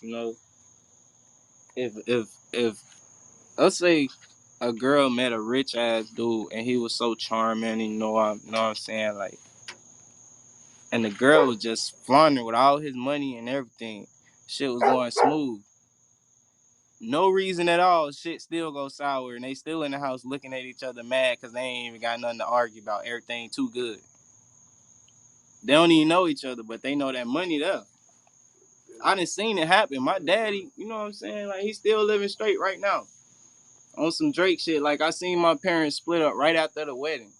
Like, it wasn't even about no money. It never is. It's about that character, that inside character that people shield and hide because they know everybody ain't good people. I'm just be 100. So you know what I'm saying? It's all about character because money could be there and then it could leave. You know what I'm saying? I feel like it should be on. I don't even know how to explain it because I don't know if the plane gonna land or not. But I'm just basically trying to say it's supposed to be a joint effort, just like it's a joint effort in the bed, just like it's a joint effort talking. It's always supposed to be togetherness, or y'all gonna it's not gonna work out at all. Y'all always gonna have something to argue about or talk about crazy, even if the money's still there. So when I say that, I mean everything that need to be done on both sides is supposed to be just common sense. You know what I'm saying? If you tired of the games and they tired of the game, shit gonna work out. If they not, you know what I'm saying? Motherfuckers just gonna. I mean, people are just gonna. Trying to keep my talking clean because it's like you say recorded and we are on Club. Yo, I definitely feel and heard what you said, man. But honestly, to me, like, you should have no reason approaching this female in today's age if you don't even got some money to like even go on a date. Like, you gotta have some kind of money. That's how I feel. You know what I'm saying? And I come from where like money don't really, you know what I'm saying? It shouldn't be an issue. It shouldn't really be a big thing. Like, that brother wanted to just probably hang out with her, but he ain't had it at that time. Like, he probably telling her like, yo, I really like you, but I'm fucked up right now. I got a nice car, everything, but I'm down right now. So I mean, I don't know, like, you know, like, I don't, I hear what you're saying, bro, because, you know, at the end of the day, a female, she could probably, you know, take that as, you know, he broke or whatever, you know what I'm saying? But another one might just take it as, you know, I wanna, let's go on a walk, you know, let's get to know each other, you know. So it worked both ways, man. That's some really good points. That's some real good points. Said on both Yeah, I just sides. don't know how to articulate On it the one. right way. I don't really do too much speaking about, you know. No, I hear what you're Yeah. saying. So on what Jason is saying is that, well, it takes two to tango. It's two people that are coming into in this together, and if money is the thing that is the big overall communicator, so you walk out on a good man just because he doesn't have a certain amount of money, or that person can't go out and find a person because you want that man to do X, Y, and Z. Now on the other end, what MB was just saying, what he was agreeing with what you call it with Jai is, well, if you don't have no money, you shouldn't be in the dating scene at all. If you can't go and you can't spend X amount of dollars At all. on something as basic as a date, you shouldn't be there. So I understand how both y'all feel. Yeah, at all. Like, especially in today's age, bro. Like, that's crazy for you to even, you know, approach a female or even like think you want to talk to a girl or whatever. Like, nah. Like, I mean, you gonna still do it regardless. Like, yeah. Like, even if I don't got the money, like, I probably, let's say you only got $100. You know what I'm saying, to your name. There's niggas out here that got living like that. That, I'm sorry, but, you know, people out here that's living like that. Like, they don't got much. You know what I'm saying? But they could get, you know what I mean? Like, they depending on how they lifestyle is, they probably look good, got all the charisma, got everything a female like, you know. But it's people out here like that, man. You know. Yeah, yeah, yeah, absolutely. And just to kind of piggyback on what Russ was saying too, and a little bit what you were saying, brother NB, you're absolutely correct on you're making a point. I would say that definitely making a point. Yeah. Okay. And I would say no, it's a valid point. It's a real good valid point. It's a real good observation, and to understand too is that it's important for young men and young women to work on themselves before they decide to venture off and try to get into a relationship with a whole nother human being. You're not fully equipped to work on yourself. If you really don't have the necessary tools that it takes to be in a relationship, right? I'm not saying that relationships are transactional, because they're not supposed to be. But I also will state this too, that women look to men for certain things, and like men look to women for certain things, right? And I think that working on yourself and drawing the one excuse me, drawing the one to you that's more equally yoked, it's half the battle. A lot of brothers try to go after the Instagram models. A lot of sisters try to go after the ball players and stuff, and that's pretty much unrealistic, right? Because the chances of a relationship working with a woman that's an Instagram model and you still live at home with your parents is very, very, slim. Like, just like the chances of a sister meeting an NBA player and the NBA player wanting to seriously date them is unrealistic, right? Why So, is that, Kevin? well, it is unrealistic because there's only a handful of NBA players in the world. There's only a Mm. handful of athletes in the world versus the vast majority of people who are not athletes. It's a numbers game. So yes, it's I would say that definitely it's an unrealistic goal to obtain. It's a very unrealistic goal. It's like me trying to say that I'm gonna wake up one day and walk down the street and somebody's gonna drop $1 billion on me. Chances of that happening is very, very slim. I would say the chances of that happening is very unrealistic goal for me to try to push for to obtain. So it's highly unrealistic. And I think that we live in fallacies and unrealistic expectations of each other and the world. There's only 27% of people in America that makes six figures and more. Only 27%, and that's black, white, Asian, Hispanic. On it, 27% of the people in this country make over 100, make 100,000 and over. Only 27%. So the vast majority of the people are making under $90,000 in America. That's the vast majority. And so having realistic goals will help people to understand that they can have more quantified and better decisions they can make in their life and draw the better people in their life, opposed to just getting out here and just living in a fantasy and a fallacy. The internet is not real. Social media is not real. You know, it's a platform designed for people to connect with each other, and it's a platform to show pictures. It's not based in reality, no more than rap music, or a person in rap music, I would say, is completely 100% based in reality. Yes, people rap about the traumas and things they've been through, but a lot of it is over exaggerated. I would say about 99.9% of it is extremely over exaggerated.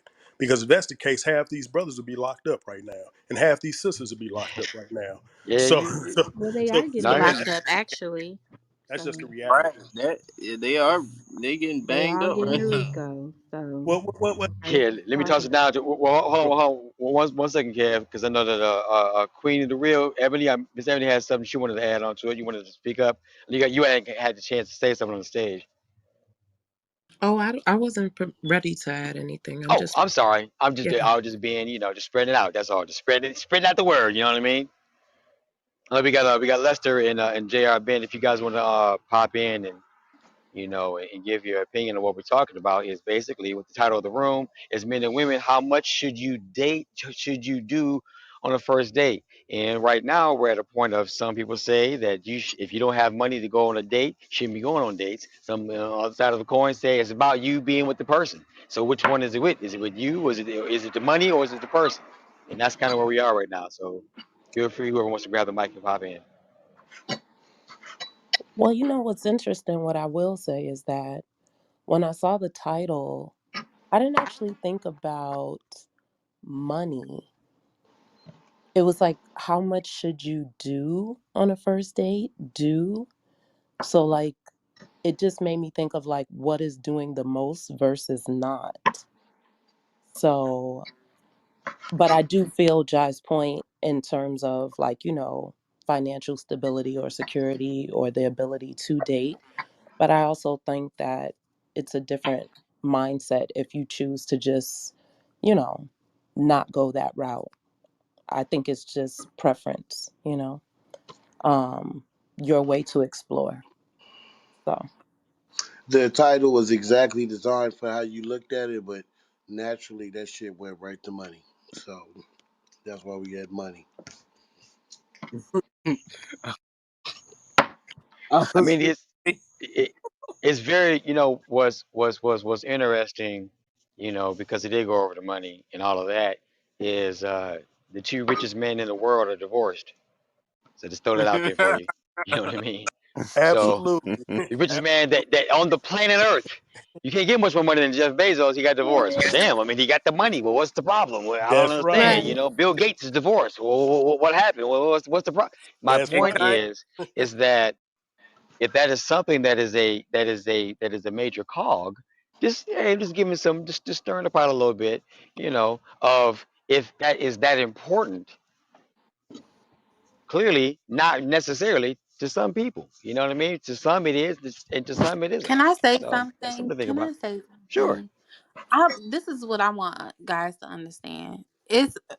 It's hard for women who have their shit together to. It's. Jai, I mean, some people don't really. Huh? What you let about to me say, let me Ebony? let me let me see if I can help with this. Can I? You May I? know what I'm about to say? No, go ahead. Go ahead. Oh, I was about to say if you read my mind, good. 'Cause I hope I am, but I don't know. But let me try to articulate something, if I may. If I may. okay, go Um, ahead, and then I'll go I after you. I feel like the stronger point for me personally is that it's not so much if you have money to go on a date. Yes, I kind of feel like that's a given. However, I think what I'm more concerned about is, are you financially stable? You know, Mm. are you financially secure? Okay. Are we in alignment for what a financial vision may be for us if we were to move forward. You know what I mean? So I think that is really for me the stronger point, because if you are someone who is financially compatible with me, if we went on a coffee date just to get to know each other better, there's nothing wrong with that. You know what I mean? It is not so much about what you're spending in that moment. However, uh, I think to Ja's point, like what I am concerned about if we're dating is what is the purpose of our dating, and if we're in alignment with where we're going. And a part of that alignment may be financial compatibility. So that's what I'll say. Yeah, so you definitely took the first layer of the icing for me, because that is exactly what I mean. Madalena, are you okay? Okay, you want me to hold you? Come on. I want guys to understand that when a woman's table is spread and she's a single mother, it's different for me. If I didn't have kids, I'd probably date all kind of people, to be honest. I remember when I didn't have kids before I got with my ex-husband, it was a little different for me. I did date a NBA player at a young age, and married an athlete. But anyway, um, all of that, I'm saying that to say that when you get to a position in life where you're just like, yeah, no, I'm not gonna get used to something that I'm not used to. It's not about being a gold digger, because like I said, my table is spread. I did everything and built up my own accolades, and real men don't care about that. They don't care about what a woman has or what she's doing. But like she said, are we gonna be able to match each other's, you know what I'm saying, financial status? And if not, what is your plan? Do you have it written on paper? Are you in the process of doing X, Y, and Z? Because I don't want to come and be a part of the downfall or anything. I don't want to deal with that. That's something that I choose to not deal with. And I know things happen in life, and maybe it's because I've been conditioned to be a lone wolf, but I'm just not into the whole, like, saving people type of thing, especially from things that was occurring before I got into the situation. Like, I don't understand, like, I don't understand why people kind of look at it as like being a gold digger. I have my own gold that I've dug up myself with my own bare hands. So it's not about what you have. It's about, are you beneficial to yourself? Are you resourceful? Like, what do you really have to offer besides your energy? Because your energy is not going to pay the bills unless you are really pushing yourself. You have a podcast, you have some type of drive and ambition. You're working towards that. Um, you're working towards your purpose, and you're gathering momentum. I'm a grown woman with kids. I have kids that I take care of. I don't need to take care of a man. And when it comes down to going on a date, I will definitely go and have apple cider and do things like that. But it has to be with a man who is on my level. I just can't. I can't do it. And that's just Right. So, me. John, Right. let me ask you this: Go ahead. Go ahead. how does that man know what you have?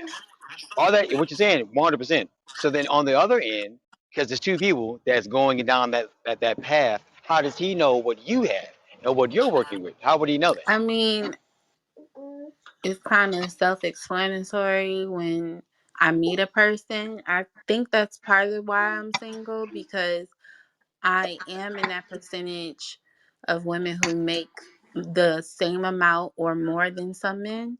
So, making six figures plus, and that's why I'm just kind of like, I don't really know how I would explain it. My circle, the people that are around me, they tend to know. You know what I mean? It's No, just based I off. understand what you're saying, but what you understand what I'm trying to articulate I to feel, oh you. yeah, like later down the line, we discuss finances and stuff like that. I mean, especially if you want to move forward. But like I said, I was married, so um, yeah, like I knew about his finances. He knew about mine. I knew where he was going in life. He knew where I was going. We both got there and we both were doing great when we got together. So in our early 20s, Right. we were doing So good on for our own. you needing to know what level that man is on, shouldn't he know what level that you're on? And how would he know that? Absolutely. Like I feel like cuz I'm not afraid to say, look, this is my credit score. This is how much I have in my savings account. Like this is how you have to have these uncomfortable conversations, but a lot of people, especially in the Black community, are not financially literate. This is how, this is my daily routine, and this is, I pray, this is what I do in the morning, my devotionals, this is what I do, I meditate, I go to the gym, like this is my schedule from this to another. I have a business meeting, like, you know, you see me making moves. If you're talking to me throughout the day, if you're if you're talking to me throughout the day, if you're in my space, you're going to see exactly what I do for a living and everything. So there's no one speaking for my dollar but me. I don't belong to any organization or company but myself. So it's kind of like, you know what I mean? I could talk my shit and back it up, but I need a man who can do the same, and he has to present that. I'm not saying that, you know, you have to be Bill Gates rich or nothing, but if you want to aim to get there, let's figure that part out together. But I don't want a man reaching out to me trying to date me, and yeah, like he's going through a million and one things. I'm not in a position to do that. And I don't want a man to unpack his shit on me. Like, don't, you know, like I've been through my own stuff and I don't want to have to go through somebody else's stuff right now. It's just too soon in the game for me to do that. So, Right. That makes sense. I'm sorry. I got a quick question too. I'm sorry, Russ. Were you finna say something? No, no, I was just saying that, I know I think it kind of curved off a little bit there because at one point you were speaking about the finances that this brother has, and if he doesn't have a certain amount of money, he shouldn't be dating. Then in the same regard, if you don't have a certain, you can say anything. That doesn't mean the person knows. We're talking about date number one. So on date number one, date number one, he I doesn't know don't your date, moves. I don't date certain type of men. So, I I mean, got that, but either way, you still have to be date number one. So date number one, as far as you providing something of what you do, you see what I'm saying? So If I tell you what I do for a living, if I tell you that you know, you ask me, what do you do for a living? Well, I am a vendor. I sell wholesale luxury extensions. The cheapest sale that I make is 5K. The highest sale that I can make is over 25K, and the highest recent sale that I just had was 25K. I make over six figures. That's just the converse. You know, if that's what he wants to know, because most of the time when men step to me, they ask me what do I do for a living, or they tell me what they do, and they're like, oh, what do you do? And I say, well, I'm a vendor, you know, and I sell luxury extensions. So I don't sell individualized bundles. I sell them by the bulk to women who rebrand them. So So I got a question. Well, I got yeah, a question people, for the just women, so I'm the real plug. quick. thing, MB. Just a quick thing, MB. I want to say something. I'm sorry, Jay. Were you No, finished, I just Josh? said I'm sorry. I'm the plug. So Oh, okay. Look, okay. Well, I'll say this.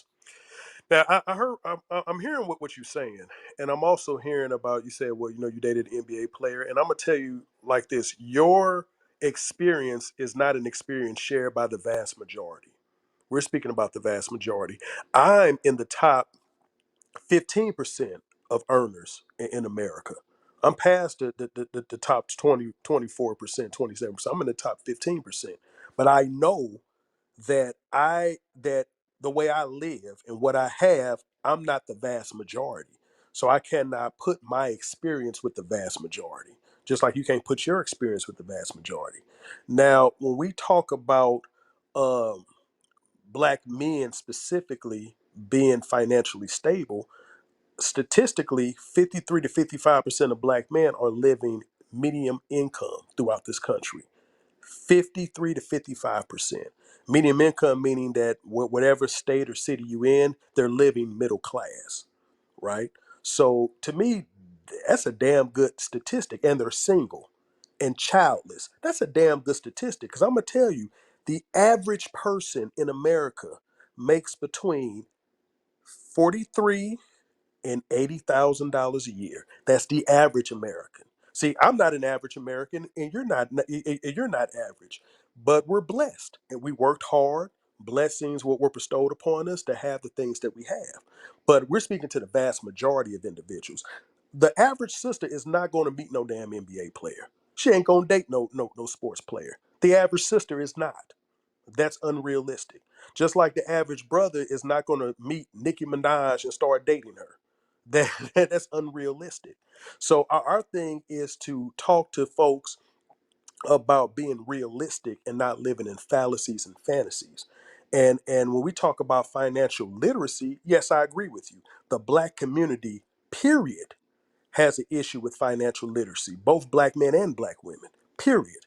That's why our communities are in the conditions that it is in today.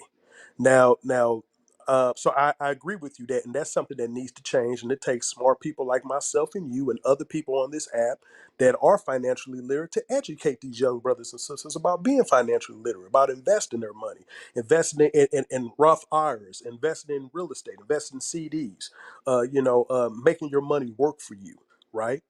So that's a whole nother thing that we could talk about. But my thing is this: is that I hear a lot of women, a lot of sisters specifically, talk about them not being equally yoked with certain black men in the community, and that most of us are successful. And I'm gonna tell you like this, that that's a fallacy, because most black women on average earn less than black men. Most women in America on average earn less than men, period. That's why there's legislation for equal rights that are being pushed in Congress, so women can earn the same amount of money that men earn. So again, that's speaking to a person's own experience, but that doesn't reflect the vast majority of society. So when we talk about dating, I'm saying that it's okay to find somebody that's equally yoked to you. I mean, you're around good brothers. You're around brothers that's professional, that's doing their things. So maybe those brothers are equally yoked for you. Just like I'm around good women and good sisters, and I only date a certain kind of woman who's intelligent and who can benefit what I'm doing. She's equally yoked with me. And I think that if we speak, because of our experiences are different, I think that we need to probably talk to brothers and sisters on this app that don't have the same shared experiences as we do, and tell them that, don't live in fantasy. Don't live in fantasy world. Don't live in a damn rap video or social media, because that shit ain't real. It's not real. You No, know, I agree, like, Kevin. right, you know what I'm saying? Like, Facts, big fact. you know what I'm saying? Live to your reality. And something, it's okay. Shit, it's okay not to get an Instagram model. Shit, trust me, it could be a headache, because I've dated Instagram models and they some damn headaches. Trust But me. those women don't even have It's okay. money. They don't have Well, money, well, yeah, and yeah. they Yes, I know. like. I I, mean, they're just I exactly. know. They spent their whole savings on a BBL. Like I know, the no, no, fuck. no, no. I'm talking about like men date women based off of a specific look, where women date men based off of security. So I mean, and real men date women based off of what that woman can add to that man's life as far as peace, serenity, love, and submission. Now, and I'm gonna tell you, it's okay for the young brothers out there to not mess with it. It's okay. It's okay. There's plenty of good sisters out there that are in school, they're in college, they're intelligent, that have motivation. Get with them, marry them. Those are your wives. It's okay But to. they gotta be in there too. Like I mean, Yeah. let's not let press me these though, young brothers sister. to go and. There, I'm about to land. I'm about to cover everything, sister. I mean, it's, I mean, and for these sisters out here, Steph Curry and all that type of stuff, that's a goal that you probably cannot obtain. So there's good brothers that's in school, that's in college, that's working hard, that can provide, that's good, that's intelligent, that can be your husband, that can be your man, and that's okay. That's beautiful. That's perfect. So I think that we just need to start. Teaching reality. Okay, not everybody is gonna be an actor. Not everybody is gonna be a rapper, but that's okay. Be who you gonna be, and be a benefit to your community and a benefit to our people. That's all I gotta say. So Kevin, I agree, but this is the part that I want people to understand. It's not about the fallacies. It's not about living in la la land, because that's what I call it. Um, Unfortunately, when I heard, like, I loved everything you said, but this is the only problem that I have because we go back to diminishing the woman of color's ability and standards to have the best of the best. I'm always hearing a man tell a young woman of color that you are not what you aren't going to have. You cannot meet a Steph Curry. Honey, if you go to college like Aisha did, if you are if you're in sports and your academics are up to par like a lot of people did, you too can meet an athlete. More than likely, depending on the school you're going to and everything like that. Because I'm going to keep it real with you. This is only a conversation in the Black community that is held because everywhere else, in Asian community, in the Latino, Hispanic community, in the Caucasian community, whatever, nobody is having these conversations and asking questions of this sort. None of this is brought up. It's only brought up by people of color because they have this they feel inferior to doing what's supposed to be done. They always feel like they're being robbed. And you're taking this slavery, I've been robbed mindset into your everyday life, including dating in your dating world, and you're missing out on good opportunities. And one, because men are telling young women what they cannot have and cannot attain, which is false. And two, you guys are praising these young men and telling them, hey, look, you could meet a good girl who's educated, got her shit going for herself, all this type of stuff. You know what I'm saying? You could meet her and it's gonna be easy, peachy as pie. You can marry that woman. Just because she has a degree does not mean that she is substandard for being a wife. Because you are a wife in waiting. You're a wife before you get married. That's another thing. It's a million and one things that I could run down on why it's upsetting and it's disheartening as a woman of color to always know that men feel like we have to settle for less. And it is nobody else's fault. But we're talking, Kevin, you spoke on the 20% of people who are making over 100 grand. Do you know how many people are making that money without it being taxed, without the IRS having any type of tracking on it right now? COVID did its motherfucking thing with these individuals. People came out of the woodworks with businesses and making money, and they did not get them legalized, but they are making this money. I see it all the time. Girls who braid hair. You doing 6 heads a day for $600 or plus. You're making over making more than a lot of people. You know what I mean? So we can't say that these are facts. Those are not facts. They are not. They were not recorded accurately. Statistics are never accurate. But I'm just gonna say this, and I'm gonna land my plane. Black women deserve the best of the best, and Black men do too. So get up here, get the fuck up and get it, and Just got a present quick yourself, question. represent yourself.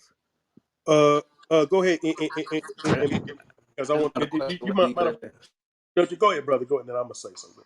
Hey, can we ping and share the room, please? This Yes, sir. conversation got real interesting, man. Let's Yes, ping sir. and share the room.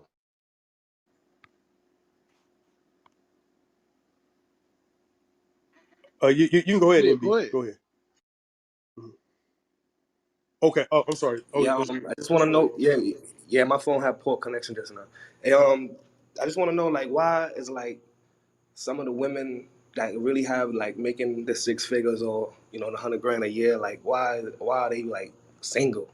Like, why is it like they really single? Because I know, like she mentioned that she probably work in a field that got professional people around her. Like, why are they single? I'm single because I was married and I am divorced and it's been a year and 7 months. I am single because I have not found anybody worth my time. I am single because these men be on Okay, bullshit. what you think I about the am others? single. Because it's a lot. Honestly, because some people are socially awkward. When you're an intellect, you could be socially awkward and if you're not well rounded, like I said, socially awkward, bad personality, introverted, probably not interested in men.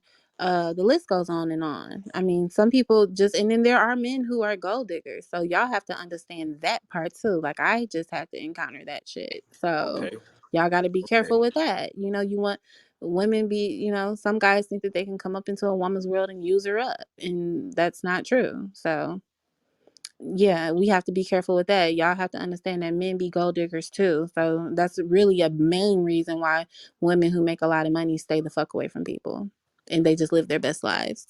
Okay. I'm sorry, MB. Go ahead. Finish. all right. And like, so brothers like that got money, you know, that find a sister that got money, they probably feel like they just, you know, they could add to my, you know, to my upbringing and make me go good, but at the same time, it could just, you know, it's like a competition. You know, it's like you. I don't know if you've been there or whoever you know been there, but it's like a competition, and it's like that. It don't really fit right.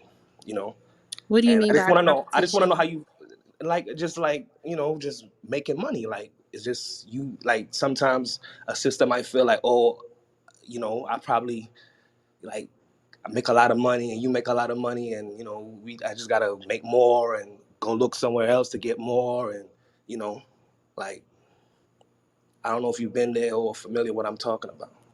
No, I get it. No, it's not a competition because there just because a woman makes money does not mean that she wants to emasculate you.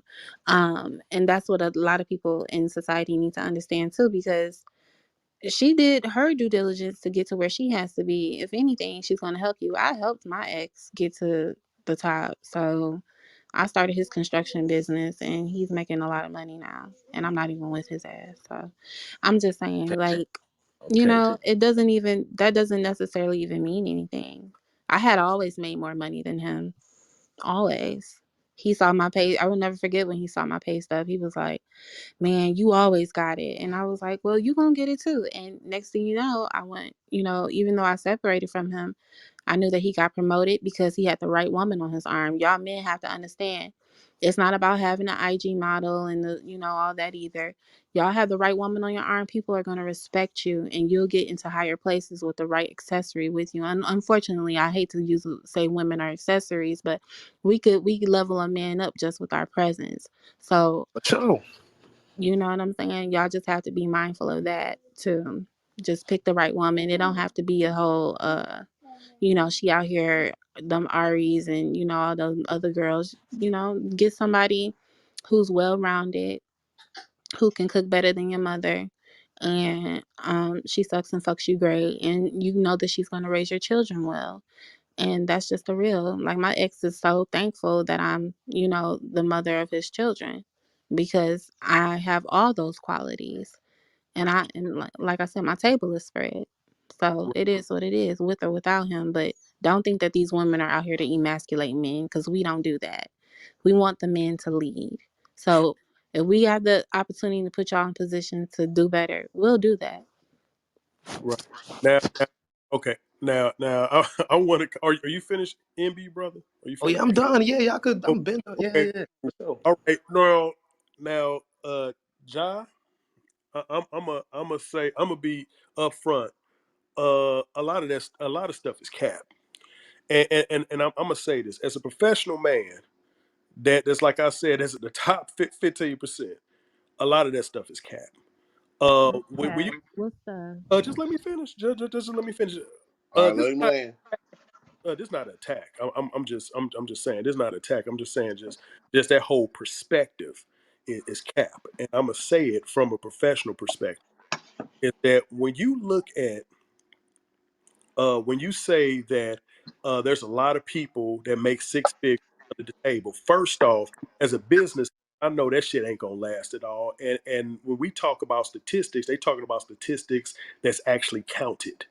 And those are statistics that actually matter, those that are counted, because that's how you make an assessment when you're talking about statistics in America. You make an assessment based on things that you can numerically count and solidify and study and put into statistics. Somebody making something under the table that's probably going to be in jail tomorrow is not counted as statistic because that's not something that they see as a stable form of income because it's they don't have their taxes licensed business plan, LLC or S corp, or the IN forms or anything that makes them a legitimate business. So therefore, having a underground business, which there are a lot of underground businesses out there, are never counted because there's the law to break those underground businesses up. I said that, Kevin. I mean, no, just let me finish.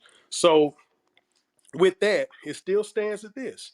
There's only 27% of the people in America that make six figures. Now, that's counted.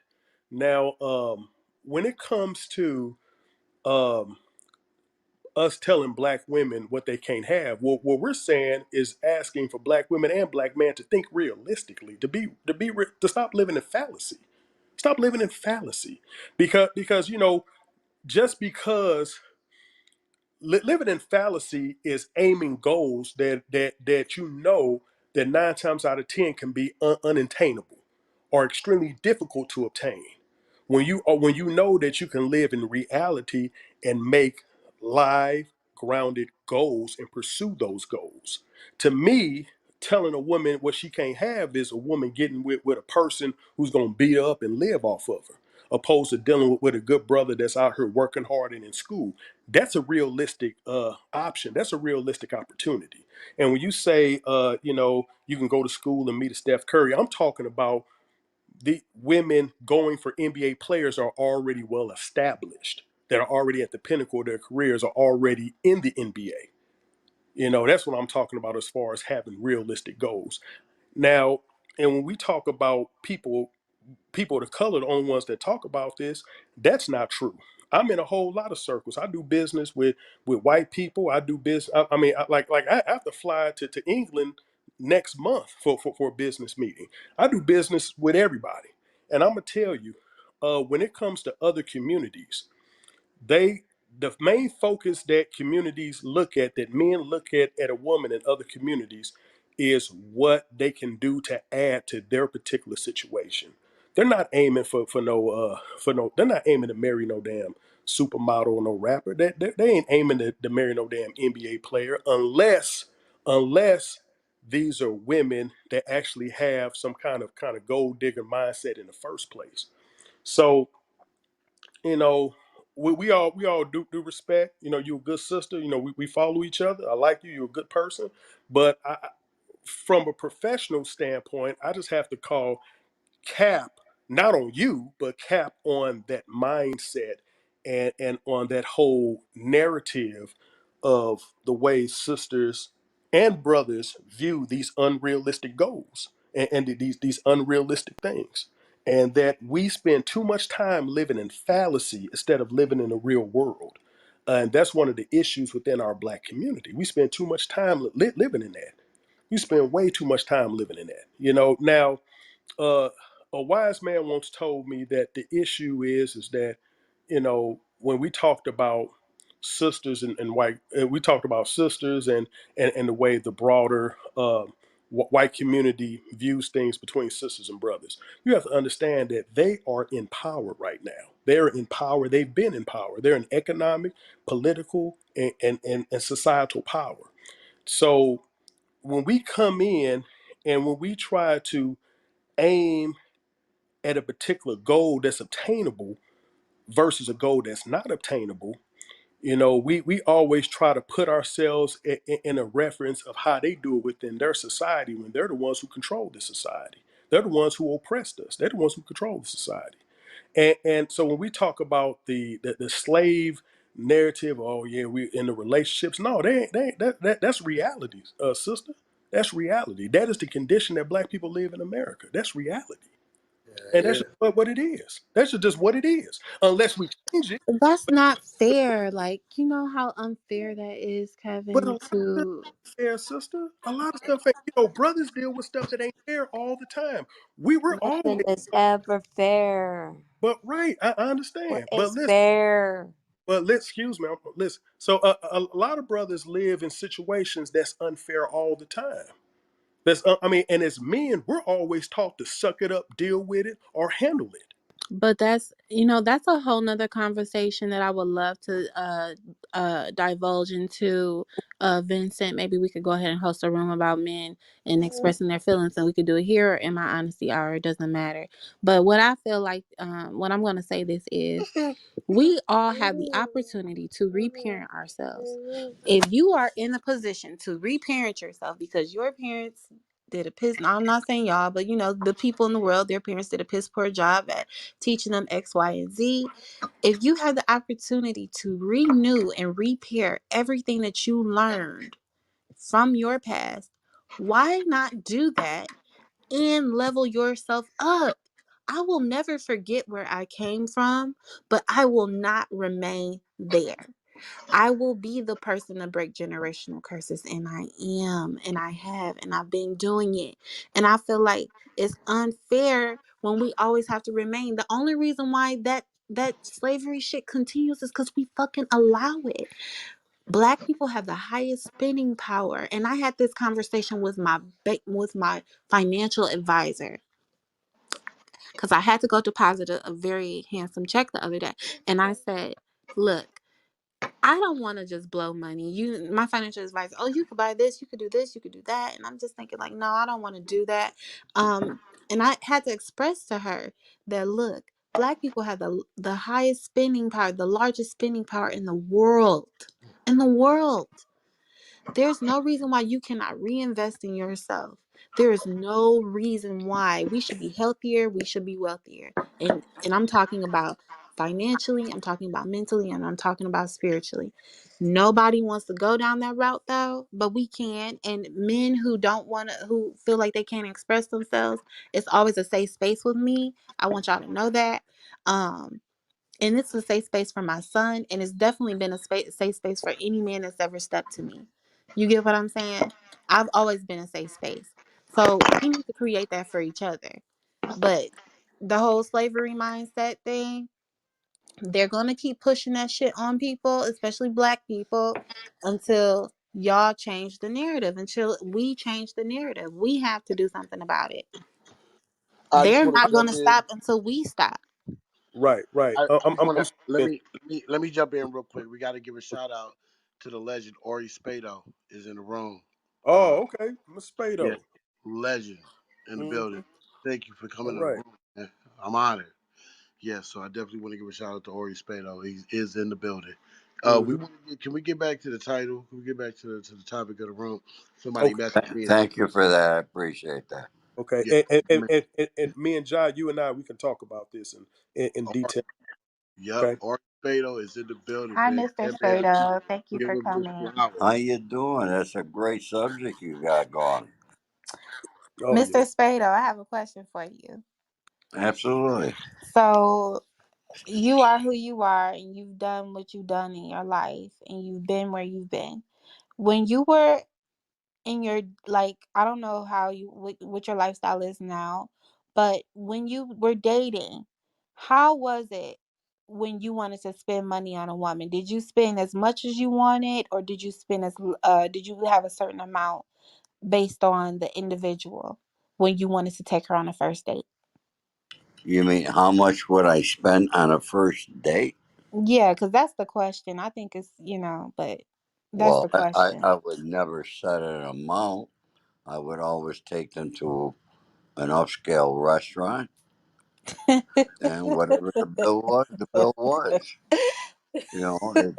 I would not say, "Oh, I'm going on a date and I'm only going to spend $50 on her." But see, this is I, what I I'm mean, trying to prove do- to them, Mr. Spade. I gotta ask: are men actually doing that today? Yes, Mr. Spada. They're up here having the audacity to say, like, to question what's a cheap amount. I'm like, it doesn't Well, Jack, can matter. I say Like, something? My voice is out yeah. again. To all the gentlemen here, I mean, see, you got to understand, right? There's different quality aspect in men, like, the job that they work. If they're making $20,000 a year, you have to go out to Outback. That is the highest quality for them. If a man makes six figure, then we're talking about we're going to Delia, we're going to, Nobu. I mean, listen, I've been everywhere. So, but I'm just stating facts. You can't downplay these men. Like, we gotta help each other out, y'all.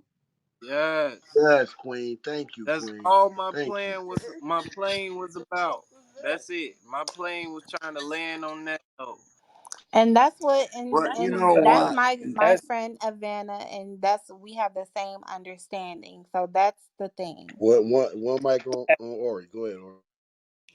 I feel, look, at first of all, if a man meets a woman and there's some, you know, you have a certain feeling towards each other and you want to see, okay, what restaurant you go to is not of any big deal. I mean, you can meet for coffee.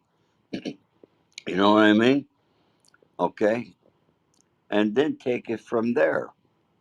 Now, I come from a different era and a different time, and I always, I always had money, so I mean, I always spent money. I was not uh, a notorious saver. I mean, when I had money, I mean, I had cash in safety deposit boxes scattered around town, shit like that. So spending money was not an object for me. I always made money. And if I go out to dinner myself, but if I go by myself, I'm going to a nice place.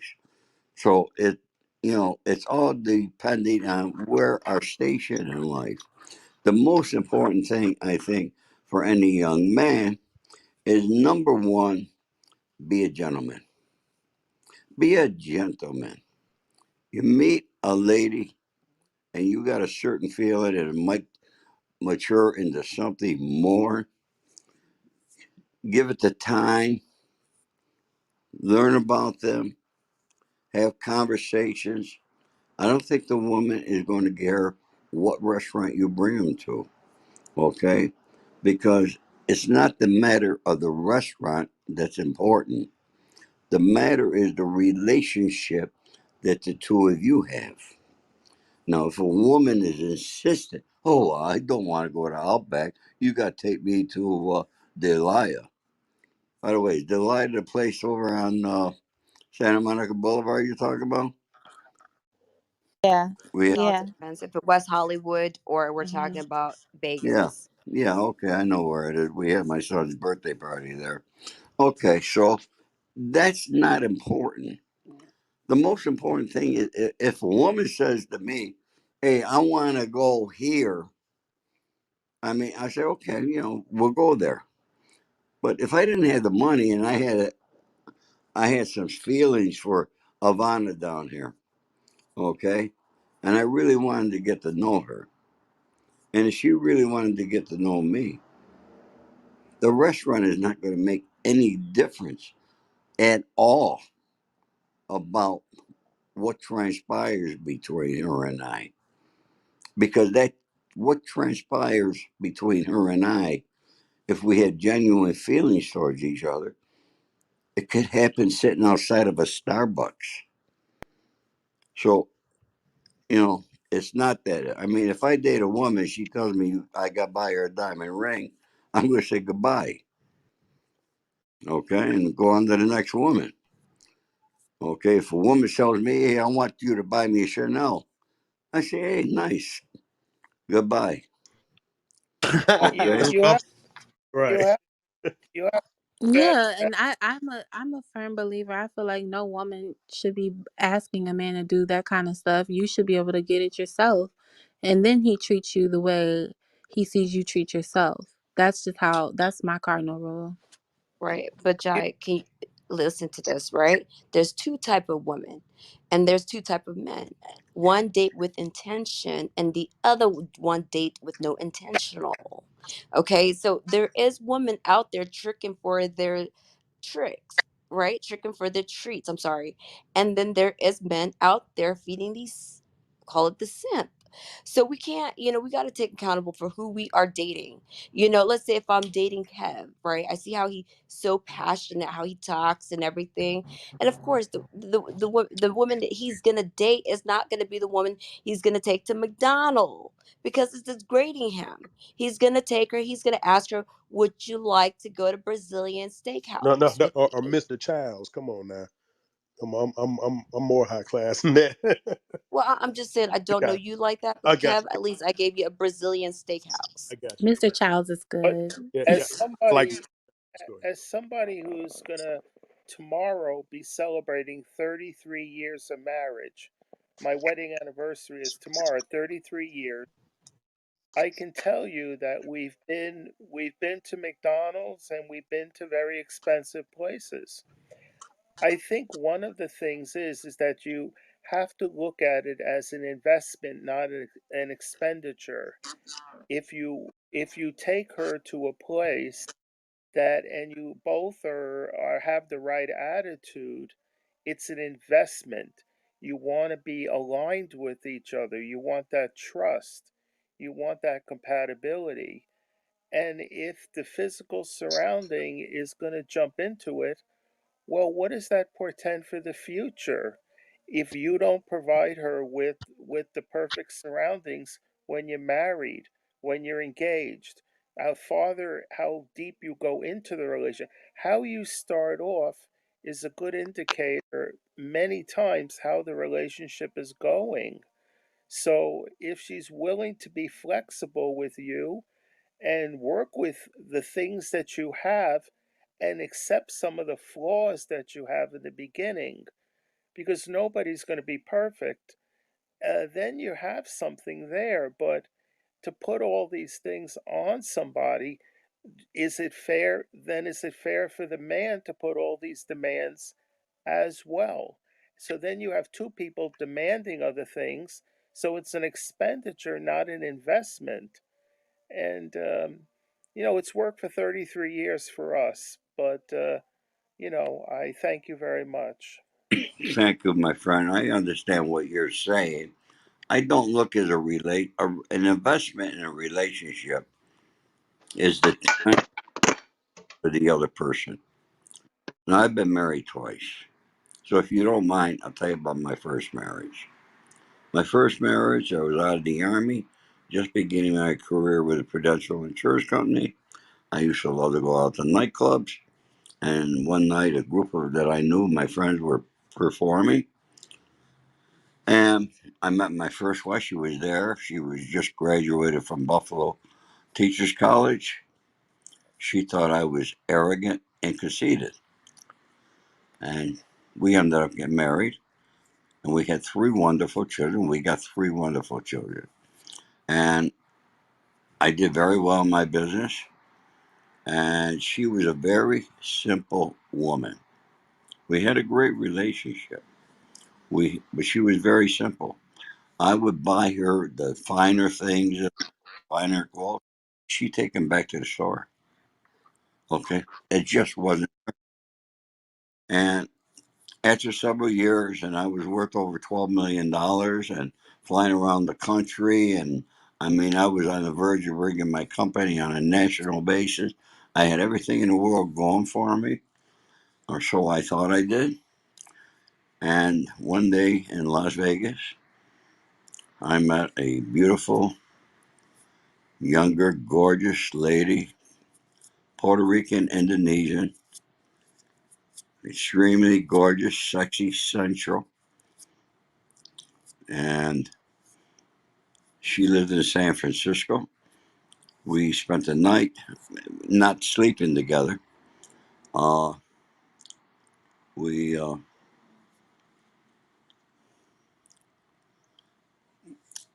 took her. I played blackjack. I played baccarat. When I won, I give her half the money.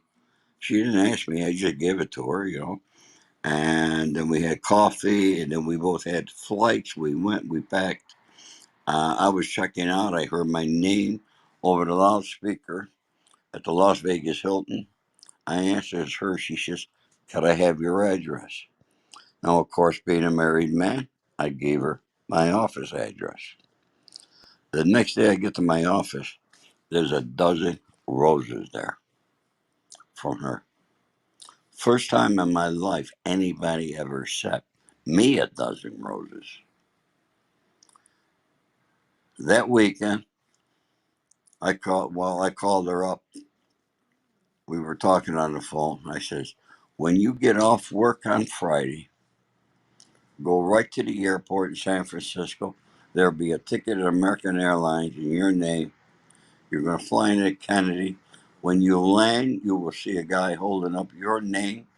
He'll be your driver. He'll take you to the hotel I'm at. And boom, she was there. We had a great weekend in New York. Of course, we made love, and love was out of this world. Following weekend, I flew to San Francisco, and it went like that. We had a cross country relationship for a while. And she ended up becoming my second wife. And, and the same thing there. I mean, I didn't, I'm the kind of guy, you're my gal.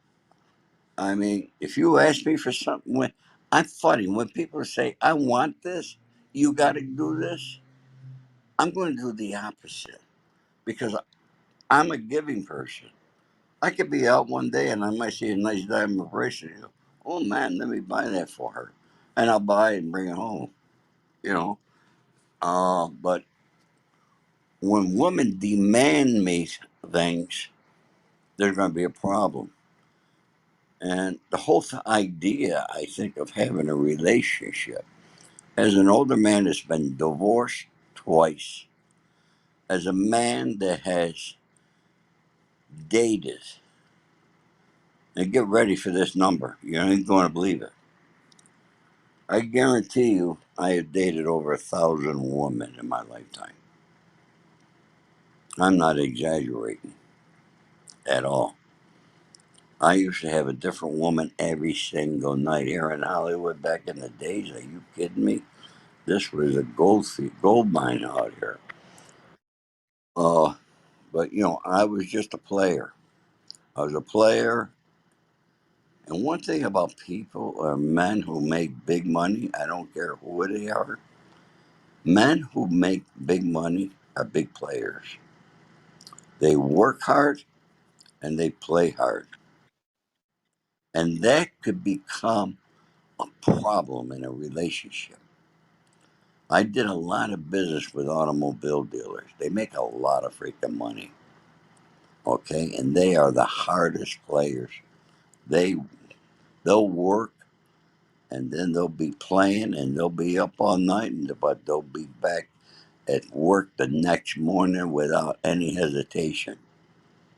I could stay out all night long, but I'd be at 6 a.m. I'd be showering and get ready for work without sleep. I'd do that. I mean, it was crazy. I lived a crazy freaking life. There's no question about it. One girl in Nashville, Tennessee, read my book, and she said it's better than what's that word? That movie Gray. The hell was it? Some sex book or something? 50 Shades of Grey. Shades of Huh? Grey. 50 Shades of Grey. Yeah, she said it was better than 50 Shades of Grey.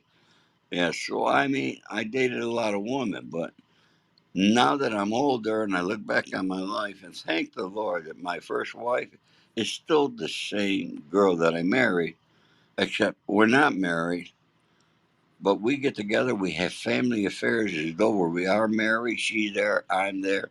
We're there with the children, the grandchildren. Okay, we never ever said one bad thing about each other to the children. We get along fine. I call her up, she calls me up. She's just a wonderful woman. Always has been, always will be until the day we die. And that's it. And if you read my book, my second wife was there's letters at the end of my book. I wrote letters to some of my friends who are dead, like Sonny Franchese, Jimmy Caci, and I wrote letters to people that are alive. And I wrote a letter to my second wife in my second book to my wife, Rosemary. And you'd have to read that letter, and I guarantee you, when you read that letter, you will cry. I was blessed that I had two wonderful women in my lifetime. Did the woman fuck it up? Not at all. I did. I just couldn't be married. I've had gorgeous homes. I provided, but I just could not be a married man the way that I lived my life. And they recognize that. And my second wife is married to a man because one day, I'll never forget that phone call. I called her up. We were talking, and she told me she went to a Christmas party.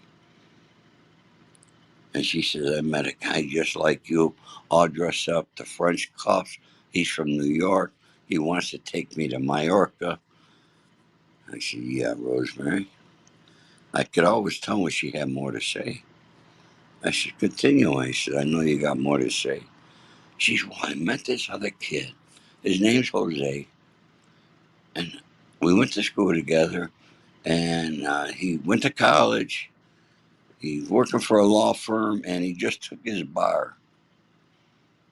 And he owns a home in South San Francisco.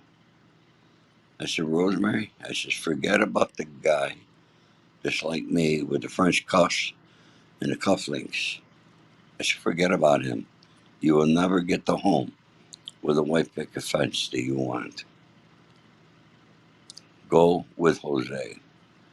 And she went with Jose, and she had the daughter that she always wanted and named her Brianna. So, things could work out even though I'm not a married man. I sit here by myself. I'm not looking to get married. I'm at my age, I'm still viral enough to have sex.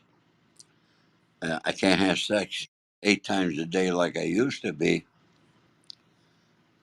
but you know, I could do it once a week.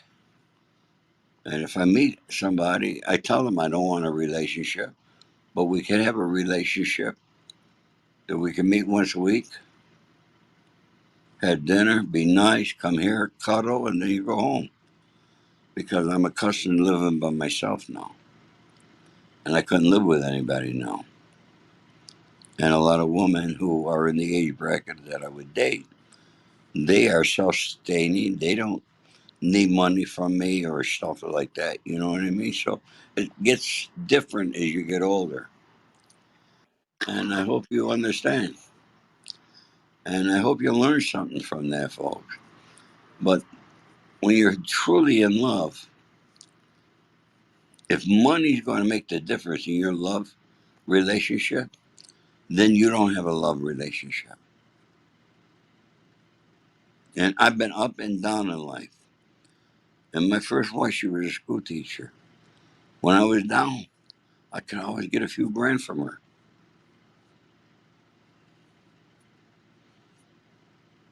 So when we were up, we were up.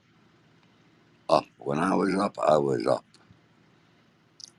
You I was the died man. 3 times. I came out of prison at the age of 68 years old with $120 in my pocket. And I live in the center of Beverly Hills today. I don't ever have to worry about paying my rent if I lived another 100 years. So it's got to say a lot in that respect. Making money was always easy for me. Thank the Lord. I changed my whole life. I am who I am now today. I feel great about who I am. I'm doing good and positive things in this world today, helping people, helping young men stay out of a life of crime, and just giving proper advice. So I hope I helped somebody in this room this evening. If I helped one person, it was well worth it. Thank you, anybody. My God bless you all. Thank Hey, thank you, you. Legendary Ori Spado. That's his book at the top, by the way. Please check his book out. Legendary Ori Spado. I sure want to ask him one question though. I wanted to ask you. You leaving Ori or you staying? I'll say a couple minutes. I just gotta ask you a question. You don't even gotta answer if you don't want to. Is Michael really religious, man? Is that all I ask? I'm going to tell you something, my friend. Talk to me. You will not believe this. You know, Michael and I buried the hatchet. Yeah, I know. You know, Michael and I are talking now. Michael, right now, he's in England. He's on a speaking tour over there. And when he finishes in England, he's with his wife and his daughter. And he's going to Italy for 10 days for a vacation. And he'll be back. No shit. Called me and asked me if I would be available in February to do a tour with him in England. I said, absolutely, as long as the money's correct. And now we're arranging something. Mega Success is having their annual thing in Anaheim this year. It will be held in November. And don't be surprised if you see both Michael and I on the stage together. Man, that would be huge. That would be huge. So yeah, that's good. Y'all really buried the hatchet, man. Y'all two legendary dudes in the game. So it really didn't make no sense. Y'all could make more money, working together than beefing. So I'm glad y'all did that, man. Shout Well, out to that. oh, the, Ori, can I ask you a question? yes, you may. This is Judy. How are you? Judy, how you doing, Judy? I'm good, sweetheart. How do you start again to live comfortably at 68? And if it's personal, please don't answer it, but I'm curious. Okay, I'm going to tell you. I told you about my first wife. I told you about my children. My children are the closest thing to me that there is. Even as a divorced father, I maintained a relationship through all the years. I flew back for, high school plays they were in, soccer games. I mean, I've been back there. Whenever I made a score, okay, I get on a plane. I flew back. My children were the first one. My children and my mother, who I took care of. Uh, they've been there for me. When I was in prison, my children were there for me. They made sure that my commissary was flush every month. You forget about that bullshit that you read or see on television that when a guy's in prison and a member of the mafia that he's being taken care of. That's bullshit. Okay? No, what they really do is they try to take your freaking territory over as soon as you are in prison. All right, so forget that bullshit you see on TV or in the movies. Uh, my son here, my son Anthony, I had to live with him. I was in 6 months home confinement, and I had to stay with him and his girlfriend first. And he said, Pops, go in the closet, look in your sport coats. And I went, in the pocket was $5,000 that he put aside for me. And then my friends from London, I'm very well known in London. I got great friends there. We got anybody from London here? Okay, you also see the movie Legends about Ronnie and Reggie Cray. They mentioned Joey Pyle, the Adams family, the Richardsons, Freddie Foreman, Dave Courtney. Some of London's biggest gangsters are my dearest friends. But still, in all, when I did move and I found this apartment that I'm in, my son was here on the first of the month for the rent money. I think I began, what was the rent when I first moved in here? We're on $1,800, something like that there. I don't know what it was. I pay 26 now. And if I had to move and replace this, I'd have to spend between $4,000 and $5,000 a month.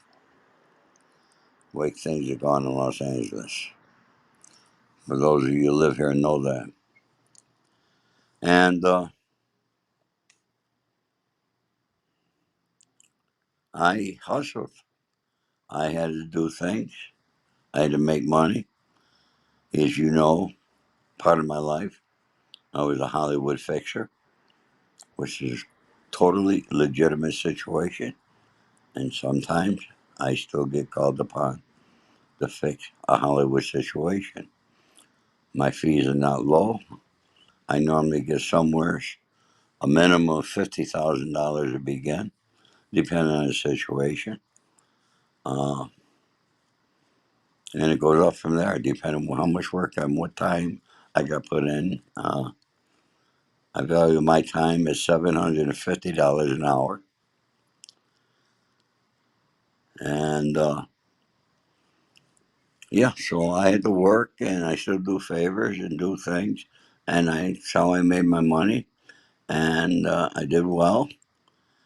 And now my book is being made into a Hollywood film. And we're in the process now of casting it. We're just going to be making offers in the next couple of weeks. We want Sam Rockwell as our first contender to play me. And we're looking for either Zoe Saldana or Jessica Chasen. We changed the FBI agent from a male to a female. It's a leading part. So in real life, the agent's name was Gariola. We changed her name to Gabiola. So those are two of the actresses we're looking to play that. Uh, Ray Winston is going to play Joey Pyle in my film. Maybe John Travolta will play Jimmy Kachi. So we're putting together the cast right now. That's what we're in the process of doing. So things are exciting, folks. And this is I wake up each and every day. I go to bed at night and I say my prayers and I ask the Lord to give me another day so that I can help somebody else out and that I can help make this world a better place and do good. And when I wake up in the morning, I thank Him for giving me another day. So I'm happy in my life as it is right now. I got no complaints. I got no regrets.